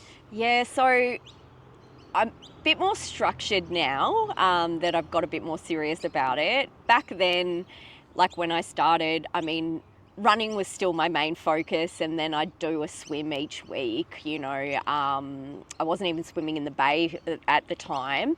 That came sort of 12 months into my triathlon journey that it became a regular part of my, I started loving being in the bay and choosing to go in the bay. Yeah, and like within this group of women, like back then I remember we probably did it a bit more often. We'd meet up for like a ride, maybe you do 20, or because the sprint distance is usually 750 metre swim, 20k bike, 5k run. So often we do little brick sessions together, or I would just, it was just random. Because my schedule is so varied to each week with work, it would, just depend. I'd be training at, different times. These days, I usually am working off a training plan from my coach. I'm doing the Ironman 70.3 next week here in Melbourne. It's my second time doing it. Did it for the first time last year, so that was when I really sort of got a bit more serious about everything. So I have been working off a plan. So it sort of varies a little bit. There's generally like 2 ride sessions throughout the weekdays, and they're usually around that 50k sort of mark, and then there'd be a longer ride on the weekend as well as a longer run, maybe a brick session, a bike run, and then the swims. Some days there's two things on, like you know, you're gonna try and fit in a ride and a swim. Yeah, so probably at least swimming 2 or 3 times a week, anywhere from 2 to 4k really in a session. Yeah, I have to. One thing I like about with my coach is he always understood that I need things to be flexible, because my working schedule is different every week. I need to he can put it there on a Monday, a Tuesday, whatever, and then I just look at the week. I write on a whiteboard what my work is for the week, and you know, kid stuff, whatever, and then I'll go, okay, I can fit that ride in there, but I'm gonna have to put the swim over here, or you know, like whatever. How I just have to do that. And I did a full Ironman in May, and that was to train for that in the 6 months leading up to that. That was very much a juggle of, you know, and having to do that every week, work out where I could fit everything and get it in. But yeah. And who was your triathlon coach, and how did you get to know them? Yeah, so Rick Mirabella is my coach. He runs Runners, RUNNEZ, and I've been a Runners member now for 10 years. I joined when my son, who's 10, was 3 months old. So that's Rick's bread and butter, has been running for a long time. Runners has been around longer than I've been a member. But I trusted him, and he knows me, he knows my life. He also has coached triathletes, like and he's done some triathlon himself. So I felt totally confident going with him, and I wouldn't feel right to use any other, train with anyone else. And I train, I know like the community of runners is so huge, and that group of women that I spoke about, we're all members of Runners as well. So yeah, wouldn't go with anyone else. Yeah. How many races have you done in total, including your running, but also including your triathlon? Oh, I actually couldn't tell you, other than I'm at 18 marathons.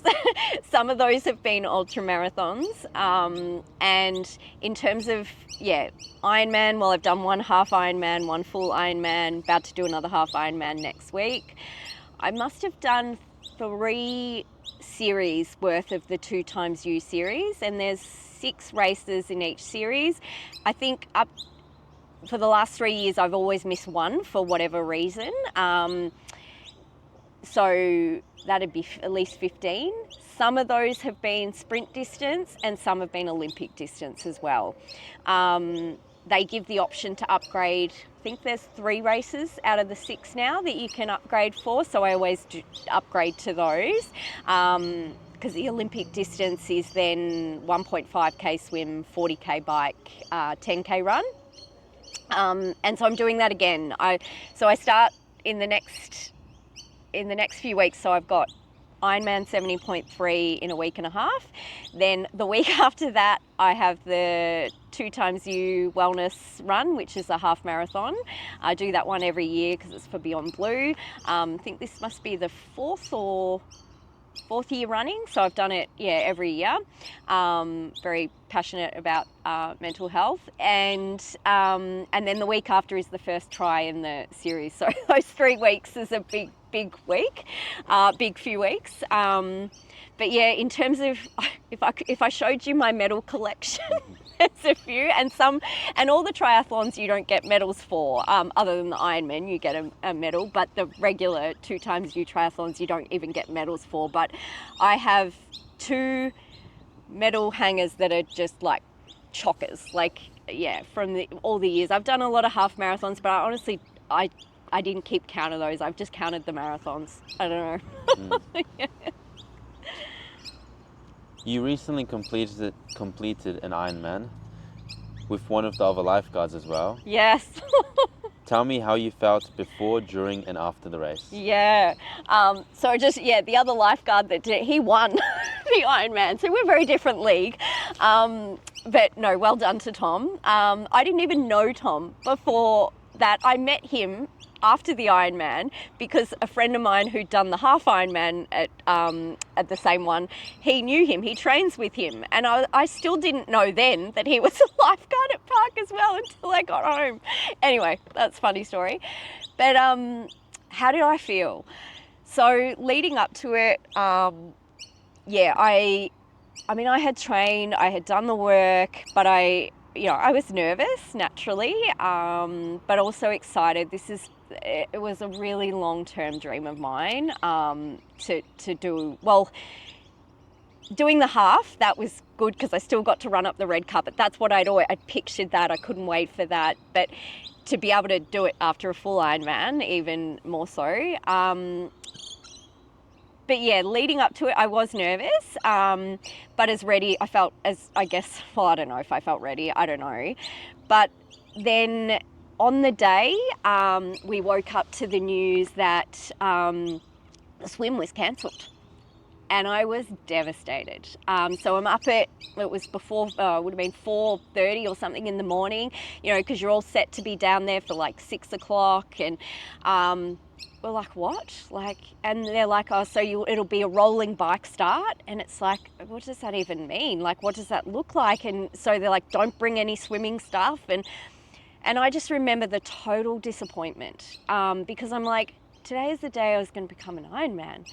Am I going to be an Ironman because I'm only do the bike and the run? And then, having said that, you're still biking 100 or riding 180k and running a marathon off the bike. But the swim, I'd got to this point of being someone that couldn't swim to being able to confidently say, I can swim 3.8k, I'm going to be fine. And I'd done the practice swim 2 days before, and the water was disgusting. It was in the Hastings River in Port Macquarie, and I remember thinking, oh God, I can't even see anything. But I just thought that was the river. I didn't know, and I've swum in lots of water like that in the bay, So then no one said anything about the possibility that this swim could be cancelled. And it was just because of the rain that so much had washed in there. And then what had happened is people who'd done the practice swim on the Saturday, some of those people had ended up in hospital. So that wasn't good. They didn't even get to start. So I had to kind of go, well, at least I'm at the start line, right? But the mood at the start line was just, there was no atmosphere. The ground was completely muddy. They would call you in waves of like, okay, this number to this number. I didn't actually get out on my bike till 9:31. And I had been standing around for hours. I had been up since 4:30. And then we were standing in the mud, I remember, at your bike, and then they go, okay, and then you're slushing through the mud with your bike to get to the rolling start, and they let two people go every 5 seconds. So it's a bit like what they do at the swim start, where they go 1, 2, 3, 4, 5, and 1, 2, 3, 4, 5, and let the next people go. But that was on the bike, and it was like, okay, off we go on my first Ironman. And so, yeah, it felt really weird. And then the bike was, that was a tough bike leg. I felt it, and I didn't come off the bike feeling strong. I was exhausted, and we had rain, we had everything. It wasn't really, I didn't love it. And then, I remember you get off the bike into all this mud. You can't even run. You've got your bike, your cleats on your shoes, trying to get into the tent where you get changed into your running shoes, just covered in mud. And then off I went on the run, and it was just like, okay.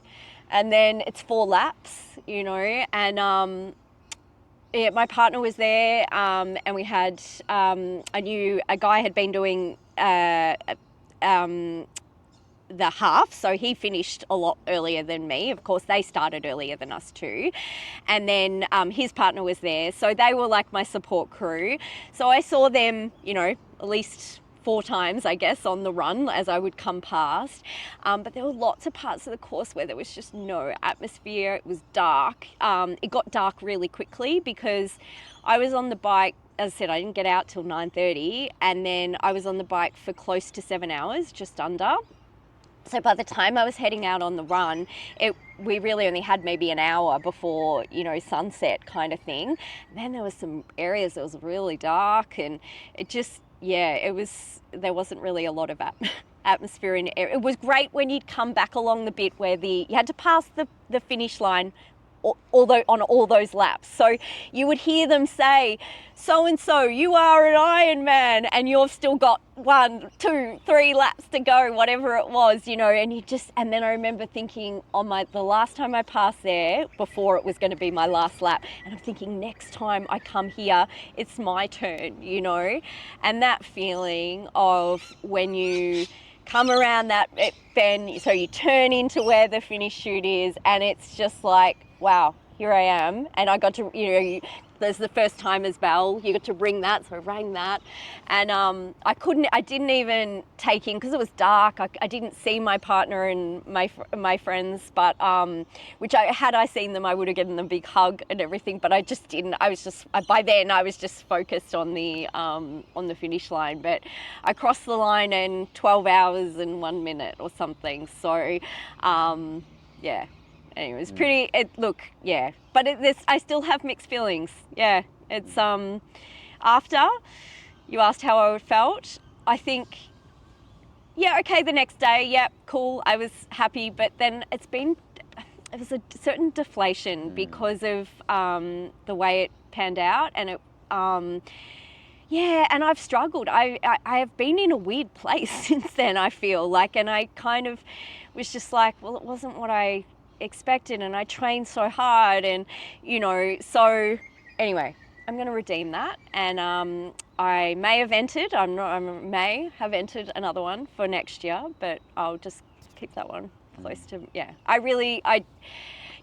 makes me nervous about committing to that level of training again around everything, but I just know I need it for me, and I want that. Yeah. What gear did you use for that race? And what could you have used to improve your performance?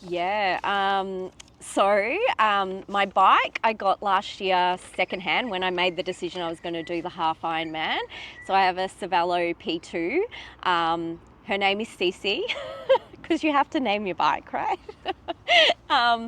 So she looks super fast. She's a TT bike, time trial bike. Not necessarily super fast with me on it, but we do okay. So I had that all professionally fit. And then I had obviously I had to get, I got cleats, bike shoes, helmet, all of that's been fine. Probably the one thing I would change in terms of the gear is so I wore a tri-suit, so an all-in-one, and then it would unzip here and you would have to get out of it to go to the toilet, right? Which, being a female, you really have to do that. Guys can probably get around it different ways. But on the run during the marathon leg, I had lots of gut issues and my tummy was not good, and I kept thinking, I think I've got to try and go to the toilet. I don't know what's happening. I was not comfortable. I didn't have my nutrition right on the bike or on the run. I really couldn't take on any nutrition on the run because of the way my tummy felt.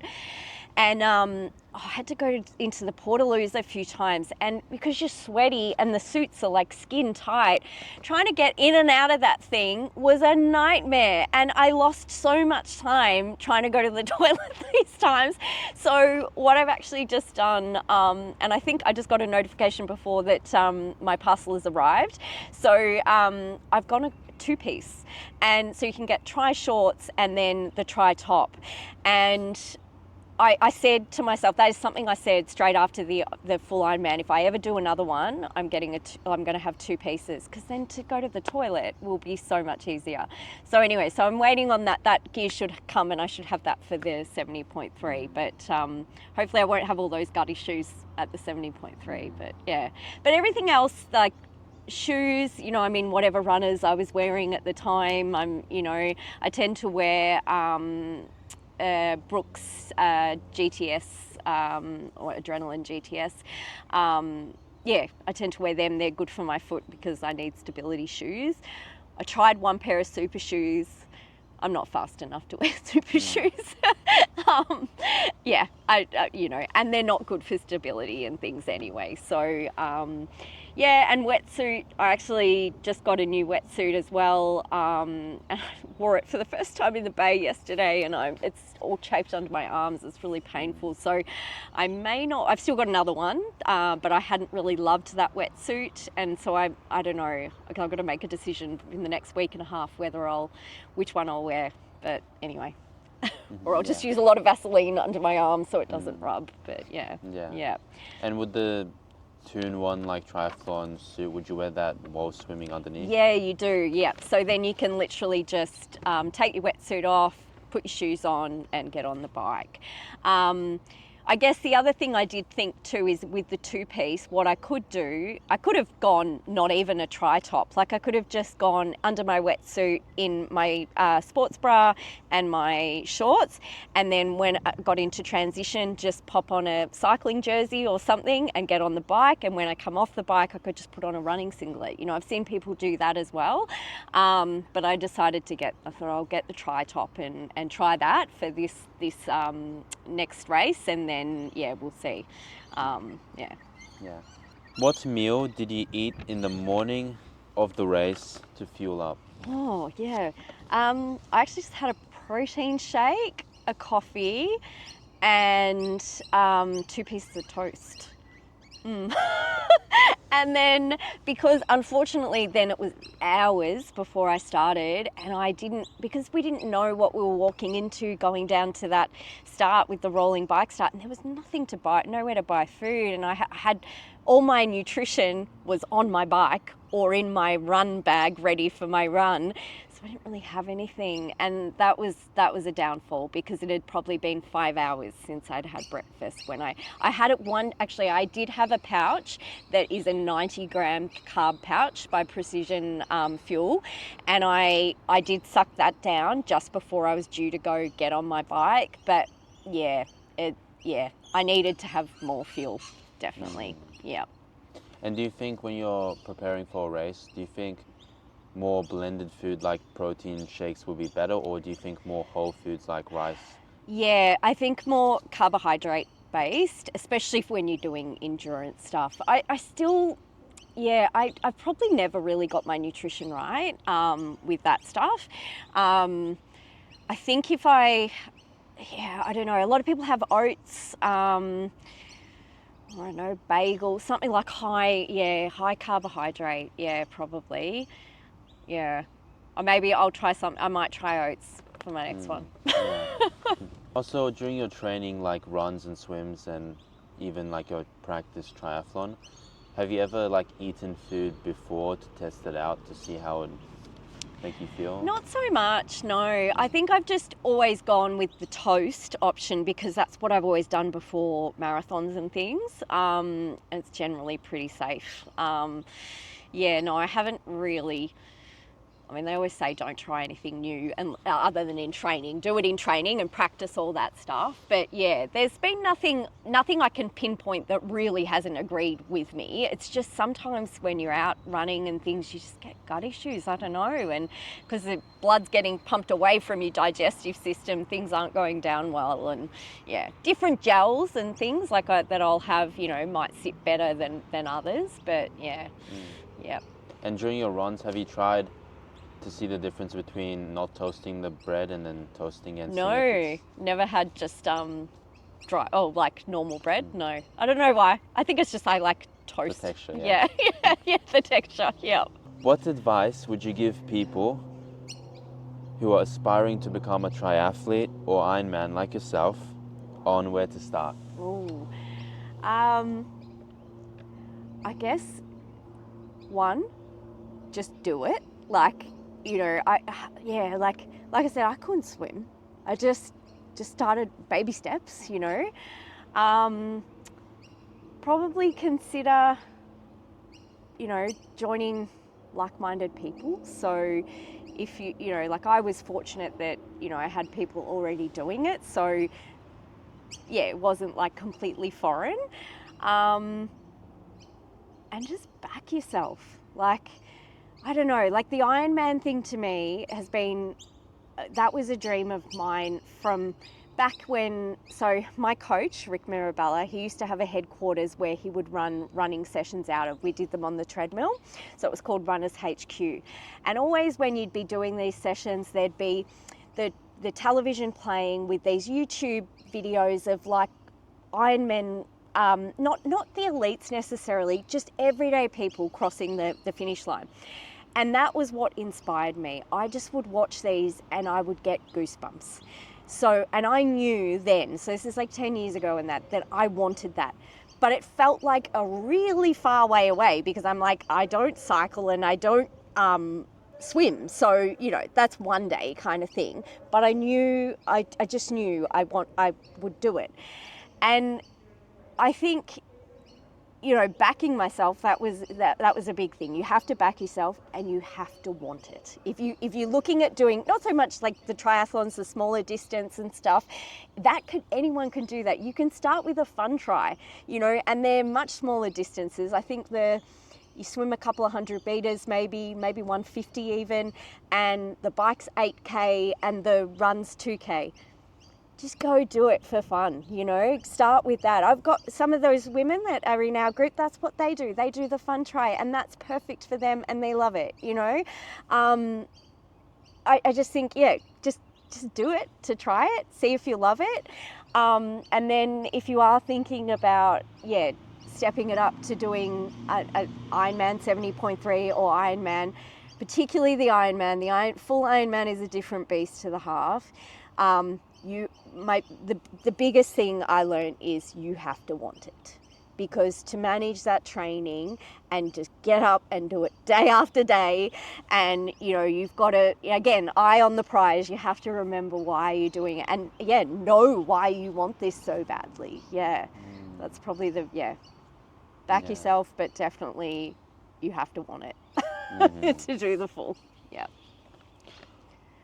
How do you successfully balance training, working, and raising your children? I'm not sure if I successfully manage it, but I manage it. But I guess it is successful if we're all alive, we're all doing it. It's challenging at times. Yeah, like last week was a really full-on week work-wise for me, and I felt like, you know, what did slip away was some of the I didn't train to the extent that I normally would, and I'm then very hard on myself. But I had to, you know, I had to go into survival mode so much last week that, you know, with everything on with the kids as well as, you know, work, that has to take priority, and that can be a hard pill to swallow. You do have to make sacrifices. When I was training for Ironman, it meant 4 a.m. starts pretty much, you know, every day during the week to get that training done. So I have a smart trainer set up in the garage, and you know, so there'd be a lot of sessions on that, or I would be out on the road at 4:30 in the morning until say 7, and then I'd be back and I'd be getting the kids ready, and then, you know, I mean, they're pretty self-sufficient, but you know, like making lunches, doing that, and then you know, I'm going off to work, they're going off to school, that sort of thing. So yeah, so it is definitely a juggle, and you know, whatever my kids have on, that takes precedence. You know, I've got my girls do competitive cheerleading and calisthenics, so there's a lot of things I have to be available for. So again, there'd be Saturdays where I'm up at, you know, 3:30 so I can get this long run done before I'm then off to go and do that. So yes, sometimes it's, you know, it's not sustainable in the long term, but that's what I mean, you know, with the Ironman, and that you have to really want it, because yeah, to be getting up at those times, yeah, it's tough. It's not, you know, and you've got to get to bed early, and you know, again, I'm lucky that my kids are pretty self-sufficient, and I could say to them, Mum's getting into bed, I'm so tired, just make sure you're, you know, off your iPads and lights out by 9 o'clock, and they're good. They're, you know, they will do that now, so yeah. And how did they find growing up with a mum that's out so early and waking up? Yeah, I think they're so used to it now that, because I always say if you wake up and I'm not here, I'm either in the garage or I'll tell them if I'm going to be out riding or running the night before. So they just, and it's very safe where we live. So, they just get up and they're on their iPad anyway, But something my running coach said to me a while back is, you've normalised marathons to your kids, because all they've ever known is that mum runs these marathons, and it's not actually normal for, a mum of 3 to I mean, I say that, but then it feels like in my, the people that I'm surrounded with in my, from my running community, it almost is normal. So doesn't feel that abnormal to me, but yeah, for my kids, it's just like, oh, that's just what mum does. But I do hope that one day they will realise, geez, mum, that's pretty amazing that mum managed to do that, and she was still at our cheerleading, she was still at our this. I don't generally miss things, and there's the odd time if an event does fall on on the same time as one of their commitments, I might have to, like their dad's wonderful, he will help with that, and he's always been really supportive of what I do as well. But yeah, it is a juggle, yes. And I don't know if how the kids really look at it. I don't know if they think it's, my middle one seems to go, oh, well done, mum, that's so amazing, and all of that. But I think the others just are like, oh yeah, that's just what mum does, Yeah. What is your advice for busy mums who are balancing similar busy schedules? Yeah. I guess I keep thinking back to what we spoke about at the start too, about how now gyms, a lot of them don't have that creche, because that was a lifeline for me. If I didn't have that, I wouldn't have got to exercise as many times a week as I did. And even I guess now, I've people say to me, oh, I couldn't do that, or how do you find the time? And it's like, well, you make the time, and that does mean maybe sacrificing a little bit of sleep by getting up earlier. If that's what's important to you. If it's not what's important to them, then, you're not going to do it, are you? But I'm not extraordinary. I'm not, anything. I do it. There's no reason other people can't do it, and I don't know, you need to carve some time out for yourself. And I really feel it when other things are getting on top of that, like I felt last week, and I didn't get to carve as much time out of the week as I might have liked for myself, but then that affects me. For other people that might not be the case, but yeah, you've got to carve time out for you, for the things that are important to you. And for some people that might be exercise, and for other people it might be not. It might be going out drinking, or it might be catching up with friends at the pub. I don't know, it could be whatever it is, watching Netflix. I don't know if that's what's important to you, and that's what you need to relax and feel balanced. Then you got to carve out the right amount of time for you. But yeah, that can be hard. Yeah, definitely. You have mentioned having mental health challenges to me. Yep. And there was that period in your life where there was an eating disorder. Yep. If you're comfortable sharing, what were they and what caused them, and how did you overcome your mental health challenges? Yeah, I'm happy to talk about that. So with the eating disorder, that was probably my beginning of my journey. So I was 14, as I mentioned, my parents had separated.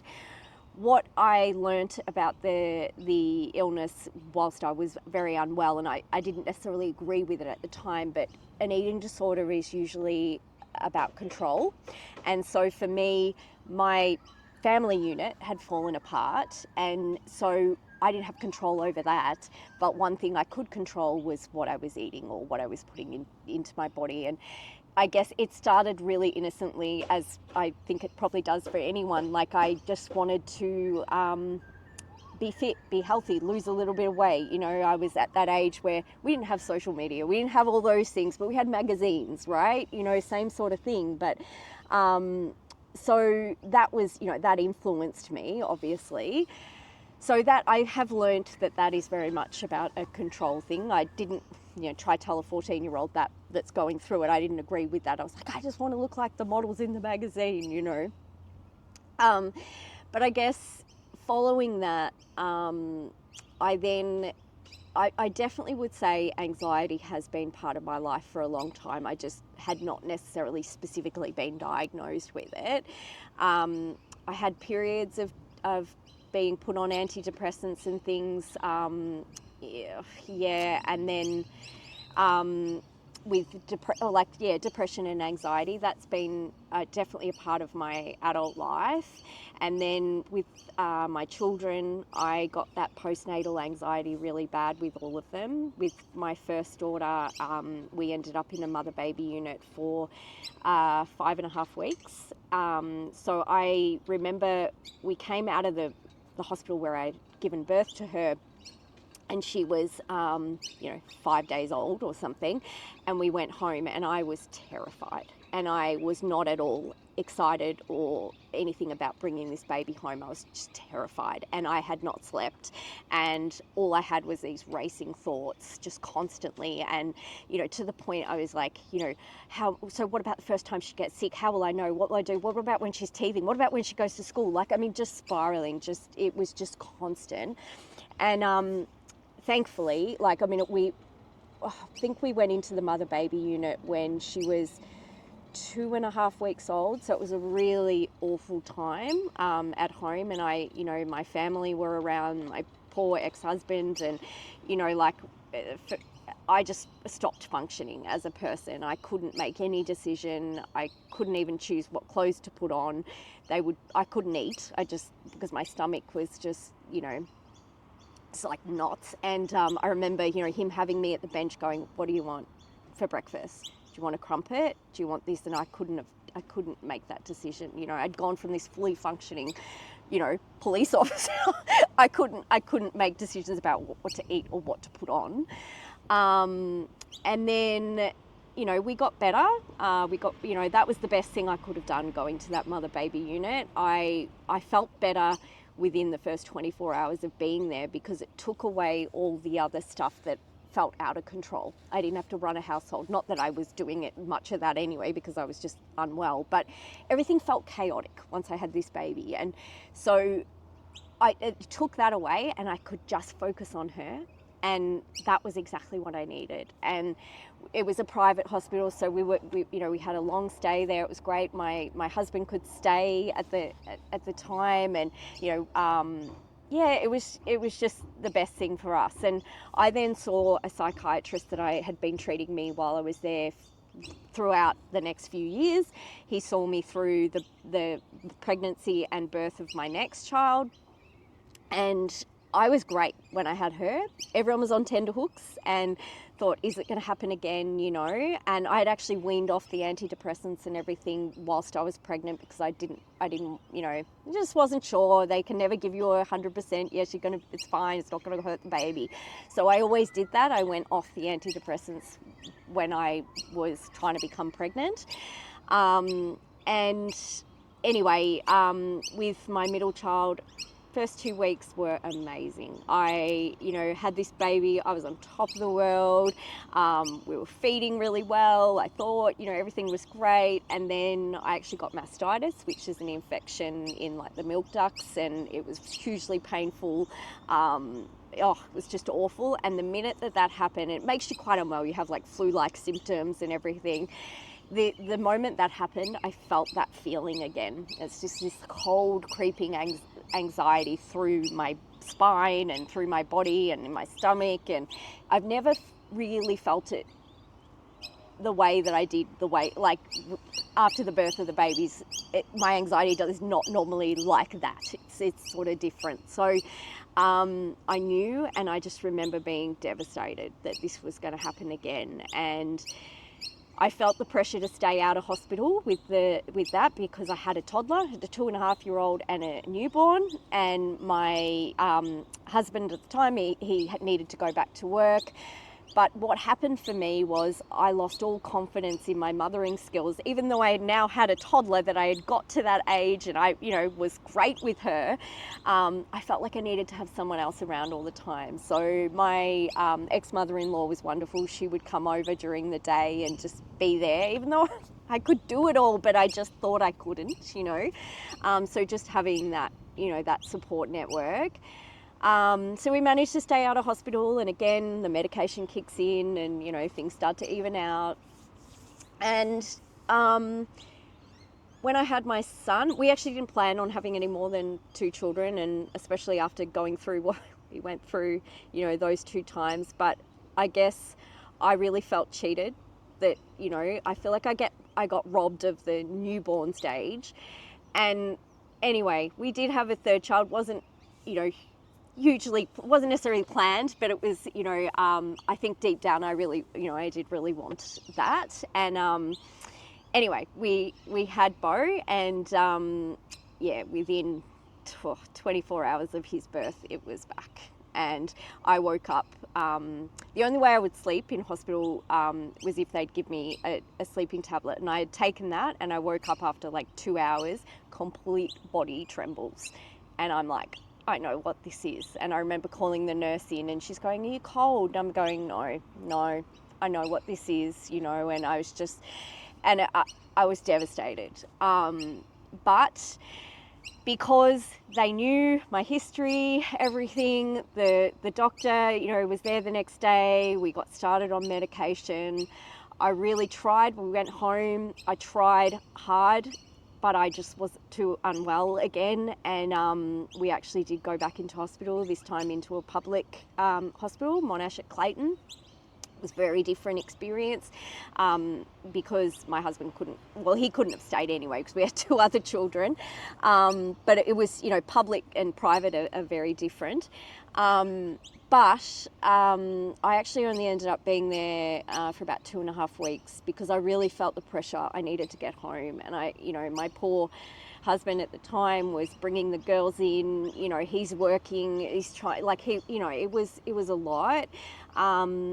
But I guess it was enough. I got to just concentrate on the newborn again and remember that, because I had all the nurses saying to me, but Cass, all your mothering skills, they're spot on. You're doing it all. You're bathing him. You're doing all that. And I'm like, yeah, I think I just needed again to take away the chaos of everything else. I couldn't do that at the same time. So it was, I probably wasn't as well as I could have been when I came home because I really felt the pressure. But but we got there, and, my children are now 10, 13 and 16. Do I still deal with anxiety and depression? Absolutely. Have I had dark times? Absolutely. I had a time where I thought the world was better off without me. I'm still here, obviously. But yeah, it is a constant thing. I take medication. There's no reason for me not to take it now. I'm not having any more babies. It's something that obviously helps, so why would I stop? And yeah, I'm always really, I think, the more we talk about these things and normalize it, and, I don't want anyone to ever, suffer in silence. It's, and having kids, and I've, watching what they, that's a different world they're growing up in, but, different pressures, different things. But, is there anxiety there? Yeah, I see my girls both are experiencing that, and that's, it's hard to watch, and, you think, oh, is that my fault? Is it, because they got that from me, or, whatever. But, it is what it is. It's luck of the draw, isn't it? And yeah, it's learning ways to cope, which, is an evolving process. But yeah. Looks like we're about to wrap it up. I like to finish my interviews with the Proust Questionnaire by Marcel Proust. Shall we begin? Yes. What is your idea of perfect happiness? Ooh, perfect happiness. Oh, that's a tough one. Equilibrium? I don't know. Like, I guess what I mean by that is balance. You know, it can feel very busy and out of control, and, you know, like, I think for me, it would be finding that perfect balance where you've got enough time for you, enough time for your kids, you're not always rushing. I hate that. I hate that it feels like we are always rushing, and the overload, the mental overload. So not having that, that's what, I guess what I mean by equilibrium. Just a bit more of a, yeah. And it doesn't, and not, you know, I don't want to be rich. I don't want, you know, like, you know, in terms of finances and stuff, but just to be comfortable, you know, and have, yeah, just be comfortable, be secure. Secure and balanced, and yeah, and healthy, you know. Very grateful for my, you know, my physical health, you know. I think that often now when I'm running, or, you know, and I might be having an awful run, but I think, how lucky am I? My body allows me to do this, you know. What is your greatest fear? Oh, my greatest fear. Probably something happening to one of my children, or yeah, definitely. And not being able to stop it, like, you know, and it happening, and they're outside of my care, and I wasn't able to, be there for them if something, it'll make me cry. What is the trait you most deplore in yourself? I can be very, talk very negatively to myself. I think that, but I'm very hard on myself. That would be it. And also the fact that I can get overwhelmed quite easily. Or not necessarily easily, but I do get overwhelmed. Yeah. What is the trait you most deplore in others? Oh, laziness. Like, yeah, and just, I don't know.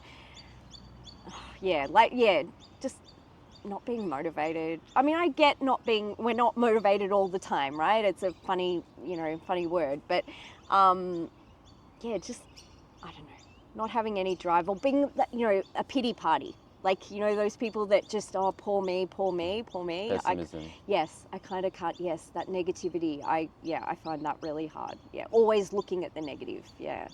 Which living person do you most admire? Which living person do I most admire? Oh, gosh. That's actually really tough. I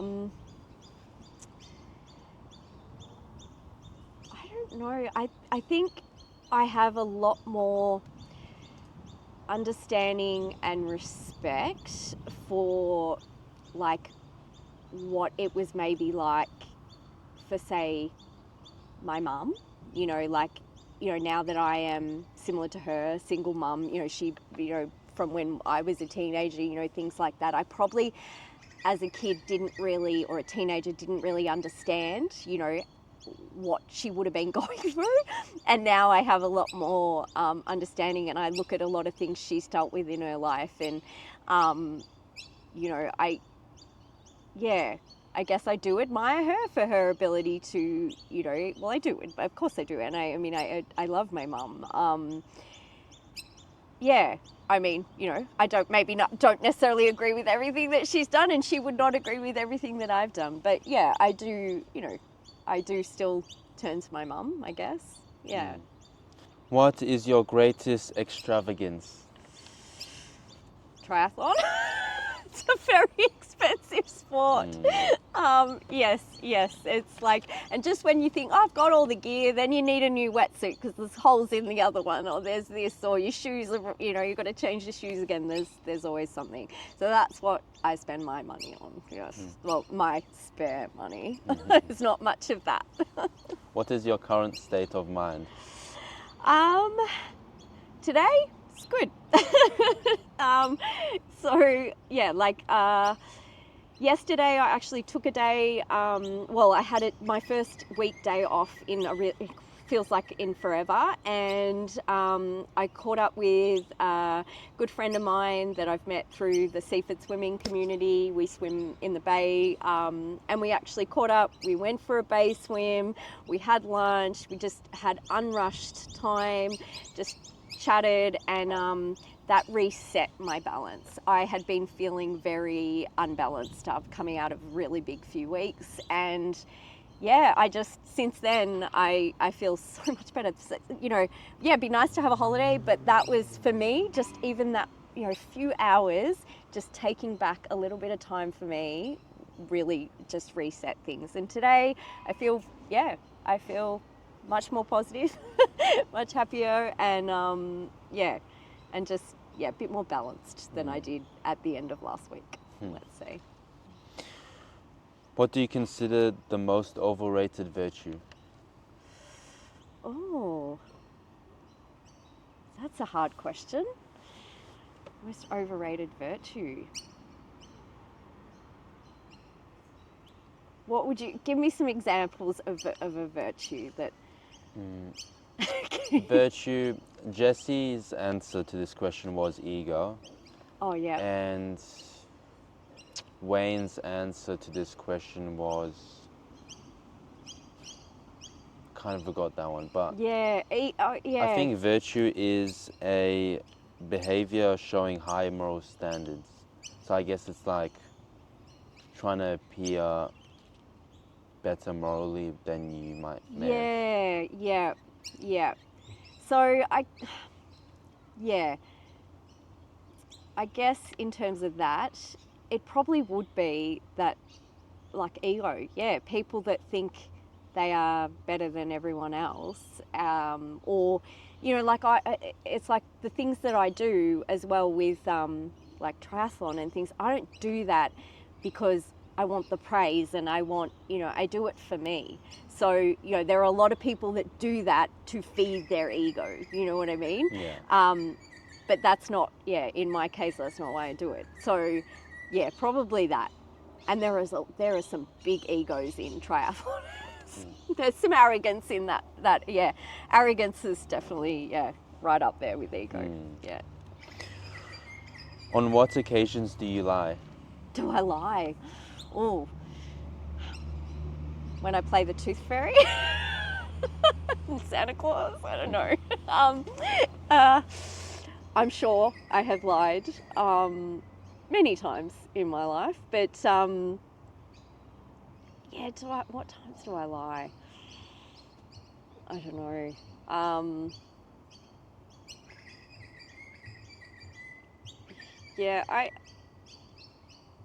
I can't think. I honestly can't. I'm not saying I don't lie, because I 100% would have told. Everyone tells white lies, and my lies are never there's no ill intent. If I did it, it would be like a white lie, or to avoid hurting someone's feelings, or something like that. It wouldn't be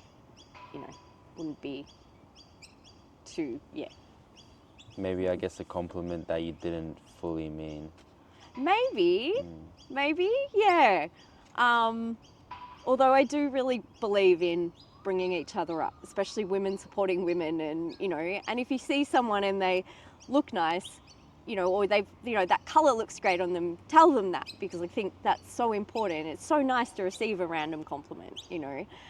So I don't think I would necessarily lie about that, because I think that's, you know, I would be genuine when it comes to that. But I honestly, do people struggle with that question? I feel like some people have different answers. Like, one person said they lie to protect others. Another person said, like Wayne said, he lies to his wife, Patty, about how much he's running. Because he just says, like, I just ran 10K, and then it's like 33K. And, that's funny. Yeah, I can imagine him saying that too.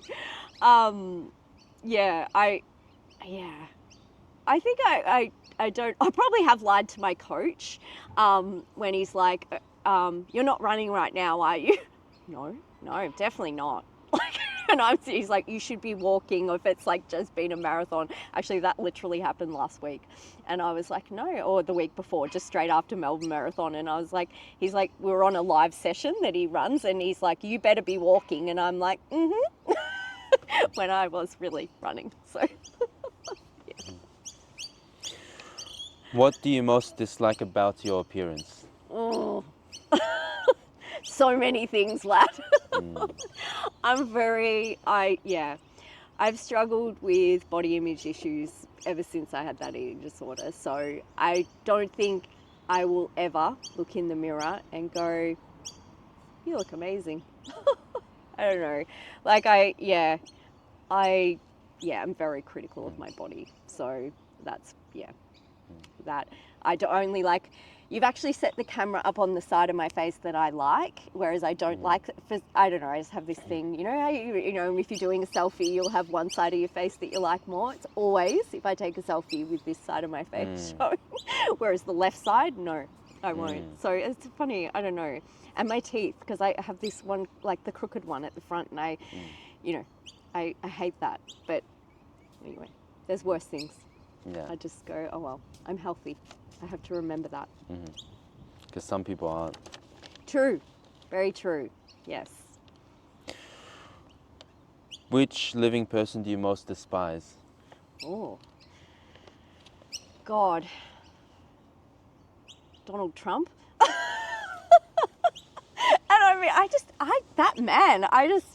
don't know. I can't believe he runs like one of the most powerful countries in the world. Sorry if you like him, but everything that comes out of his mouth, I just go, ugh. Yeah. He's quite the character. He is quite, that's a nice way of putting it, lad. That's a really nice way of putting it. He's quite the character, yes. I wouldn't say I don't hate him because I don't know him personally, but just every time he opens his mouth, I just go, what? Like, how can he be in charge of this powerful country? Like, anyway. What is the quality you most like in a man? I think, so I have a wonderful man in my life. Shout out to Matt. With him, like, I guess what does really attract me to him is that he is quite similar to me in that he wears his heart on his sleeve. And that's really important to me because I'm a hopeless romantic and, I believe in love, and it's taken me a really long time to find him. And I feel like I can be myself because of that. Like, I don't, need to hide that. Like, he's equally as loving, if that, makes sense. What is the quality you most like in a woman? I will say genuineness. I think that's the right word.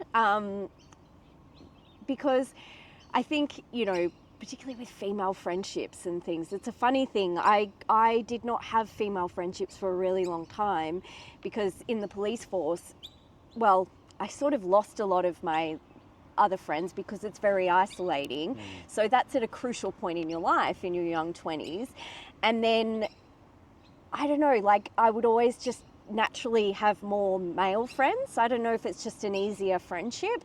But now, like, the women that I am surrounded with within my running community and our tryhards group, they are genuine. Like, and there is it's not ego, it's not competitive, it's not this, it's just genuine. Yeah. Which words or phrases do you most overuse? Which words? I have noticed when I train, I still say a lot, even though I'm just full sentence and I just go in the middle of it. And I don't know why that is, because I'm not even pausing, but I have noticed I do that. I'm sick doing it now, but what other phrases do I use a lot? I'm trying to think of something I might say to my kids, or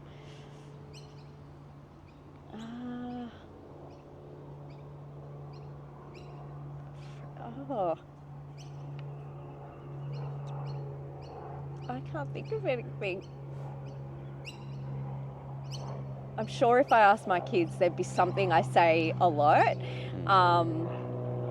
Something we do like in my house, my kids, say someone says, I love you. And my son gets me all the time because he'll go, hey mum, he'll go, guess what? And I go, what? He goes, I love you. And now sometimes I do it to him, or it's the love you more, whoever gets in first. Like, and then it's like, no, well, I actually this, yes, and then that usually leads to, he goes, no, I love you more, mum, and I go, well, that's actually impossible, and he's like, no, you're lying, and I say, no, because there is no end to a mother's love. There is no limit to a mother's love. Like, so I feel like we do say that a lot. Well, I say that a lot in the house. Yeah. What or who is the greatest love of your life? This is going to sound really funny, and sorry, Matt. No, I do think Matt is going to be a very long-term part of my life. I hope so. But my dog Lola, I tell her all the time, you're my one true love. You're like the greatest love of my life. So Lola is a senior dog. She is nearly 16. She's a staffy, and the kids and I adopted her when she was almost 10 and a half. So we've had her for, nearly 5.5 years. And she is just, she's the love of my life. And I tell her that all the time. So that's my dog Lola. When and where were you happiest? That's a really good question. When was I the happiest? I feel like there's been certainly lots of happy periods in my life. There's been others that have been not so happy.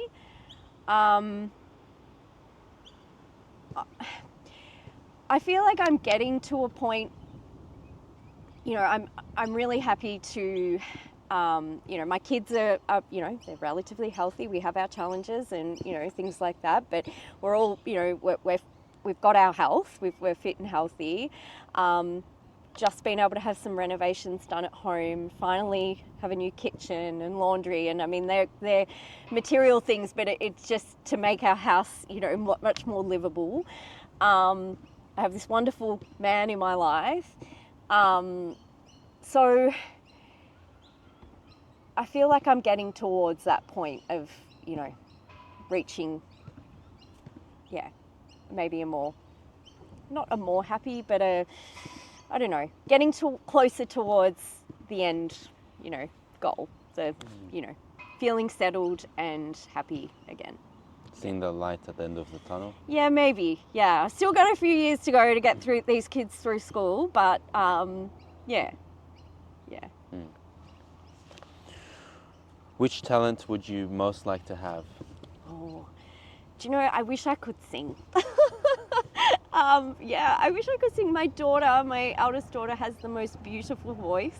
She definitely didn't get that from me. I am completely tone deaf. I wish I could sing. I don't know why, I just think it's captivating when someone sings. Yeah. If you could change one thing about yourself, what would it be? Ooh, what would it be? I'm not going to say something superficial like my appearance. I mean, there's a million things I would probably choose to change in that sense, but I probably wish I didn't have anxiety and have to deal with that, all the time. And it'd probably be that, to not ever have those real dips in the mood and, with the depression and having to deal with, the anxiety. What do you consider your greatest achievement? My kids, definitely. And I guess, Ironman. I still as I said, still mixed feelings about it, and I still feel like I need to do another one.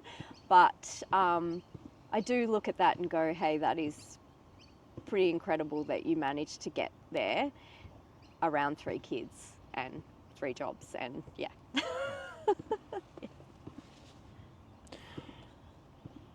If you were to die and come back as a person or a thing, what would it be? Ooh. If I was to die, I always say I'm coming back as my dog Lola in my next life, or a pet dog. I don't know, it's just a dog that just lives that pampered life. Every day I look at my dog sleeping, usually in my bed or wherever she is, but she'll get back into my bed after I've got up, you know, and she always looks so comfortable. Have you ever watched a dog sleep and they could be in the weirdest position, but they just look it looks blissful. And, you know, to just have a life where all you had to worry about was, you know, sleeping, eating, and getting pats. I don't know. I think that'd be pretty okay. The last guest gave that answer. Did they? There you go. Go as a pat dog. Yep, definitely. And strange that it's more dog than cat. Yeah. No, definitely dog. I don't know. I mean, I like cats, but I used to have a cat. But yeah, no, I don't know. Dogs. Not as friendly. I don't know. They can be, but yeah, I don't know. I'm more a dog person, I think. Yeah. Where would you most like to live?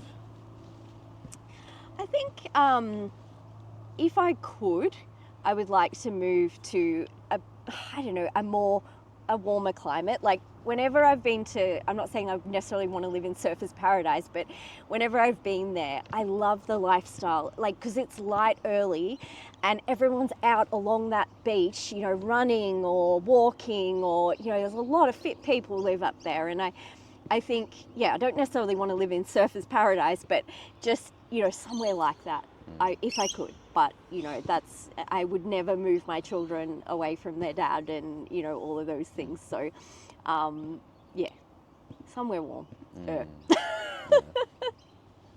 Maybe Queensland when the kids grow up. Yes, maybe, yep. What is your most treasured possession? Most treasured possession? That's a good question. I don't know that I have anything that's hugely sentimental or anything. Like, you know, I feel like pretty much if my house was to burn down, you know, like there's nothing that couldn't, you know, I mean, yeah, that I'd be hugely devastated. Aside from photos, I know these days, like, we've got digital and, you know, even like, that's what I love about the fact that with social media, you get your memories all the time, you know, and it's going back, like, I've been on Facebook since 2008 or something. So, you know, you're getting memories from the last 17 years. Geez, that's a long time. But before that, I don't necessarily, that would be what would go, because, you know, I don't necessarily have all that backed up anywhere, or, you know, I've got old school photo albums, things that you wouldn't really, you know, have these days, but like, you know, things like that. Yeah, that would be, yeah, photos. Yeah. What do you regard as the lowest depth of misery? Oh, gosh, that's a hard one. I would think, like, I don't know, the death of a loved one or something. That would be, yeah. I've been fortunate that I haven't had to, you know, deal with that too much in my life. I have had some people pass away, but yeah, I think the death of a loved one would, you know, and, you know, I'm getting to the point where I have elderly parents, and, you know, I dread that time for sure. Yeah. What is your favorite occupation? Favorite occupation that I've done, or just in general? Since it was like an older questionnaire, usually the occupation was like, I guess, pastime, but then a lot of the other guests started answering it as a job. Oh. It's like either or. Okay. Yeah, so, I mean, if I was going to look at, like, you know, my favorite pastime, is, to be honest, like, I mean, I love all my, doing all these sporting things and all of that. But one of my favorite times now is just when, I don't know, I'm like, let's say Matt and I get a night when my kids might be at their dad's, and we've always got a series that we're watching together, and we only watch that together or whatever, and just snuggled up on the couch and maybe having a glass of wine, and we usually have a few laughs, and that's when I'm probably just feel really content and really happy, as well as when my kids are all home in the house and it's just like everything's okay with the world, and just knowing that everyone's safe. In terms of my favorite, I guess if I was to look at a favorite job, I don't know, probably what I'm doing now, training, teaching. Yeah, that'd probably be it. What is your most marked characteristic? Most marked characteristic? Like, it stands out, or Yeah. most? I think I'm a little bit quirky. I don't know. I think I used to be really, really quiet, and I was very shy, and I don't know, It's not that I'm not, and I'm not self-conscious, or I'm not those things. I think maybe I went from being really quiet to now you can't shut me up because I just talk a lot. But yeah, I don't know. I kind of like that uniqueness. I don't know, a little bit different. Yeah. What do you most value in your friends? Again, I think it's that genuineness. Like, is that the right word? I feel like that's Being genuine, yeah. Being genuine, genuineness. I don't know. It doesn't sound right when I'm saying it. I'm going to have to Google it now. But yeah, being genuine. Yeah, being genuine and being supportive. Yeah. Who are your favorite writers? Favorite writers. Oh, just got to think about that. Trying to think what I loved. Like, I used to do a lot of reading when I was younger, and I even as an adult I used to read every night. Now I've got into that terrible habit of just scrolling on the phone. But I have read a lot of books. Just trying to think of some of my favorite authors.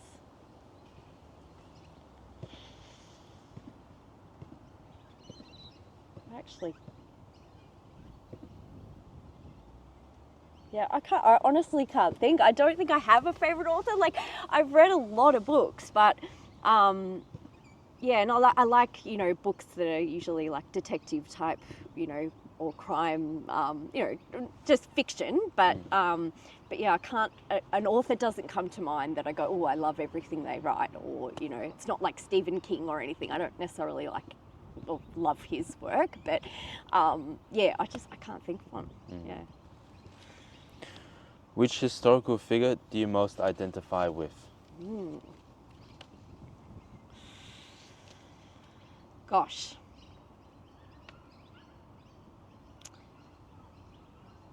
That's a tough one. I don't know that I identify with anyone. I'll tell you a funny, this is a little bit off topic, but just someone that comes to mind is Kathy Watt, and she was I don't know if she went to the Olympics, but definitely the Commonwealth Games back in my era of, I would have been around about that 11, 12 years of age.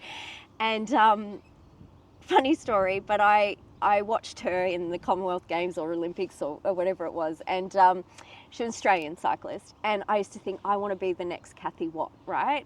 And I only ever had a mountain bike, and there's me doing my my riding, and I mean, she was a completely different cyclist, but now I laugh at that because here I am doing triathlon out on a proper TT bike and everything like that, but I'm still not Kathy Watt. there you go. So I'll give that as my answer. Yeah. This is kind of like a stranger one, but how would you like to die? Oh. Well, they say drowning's very peaceful. Look at your face.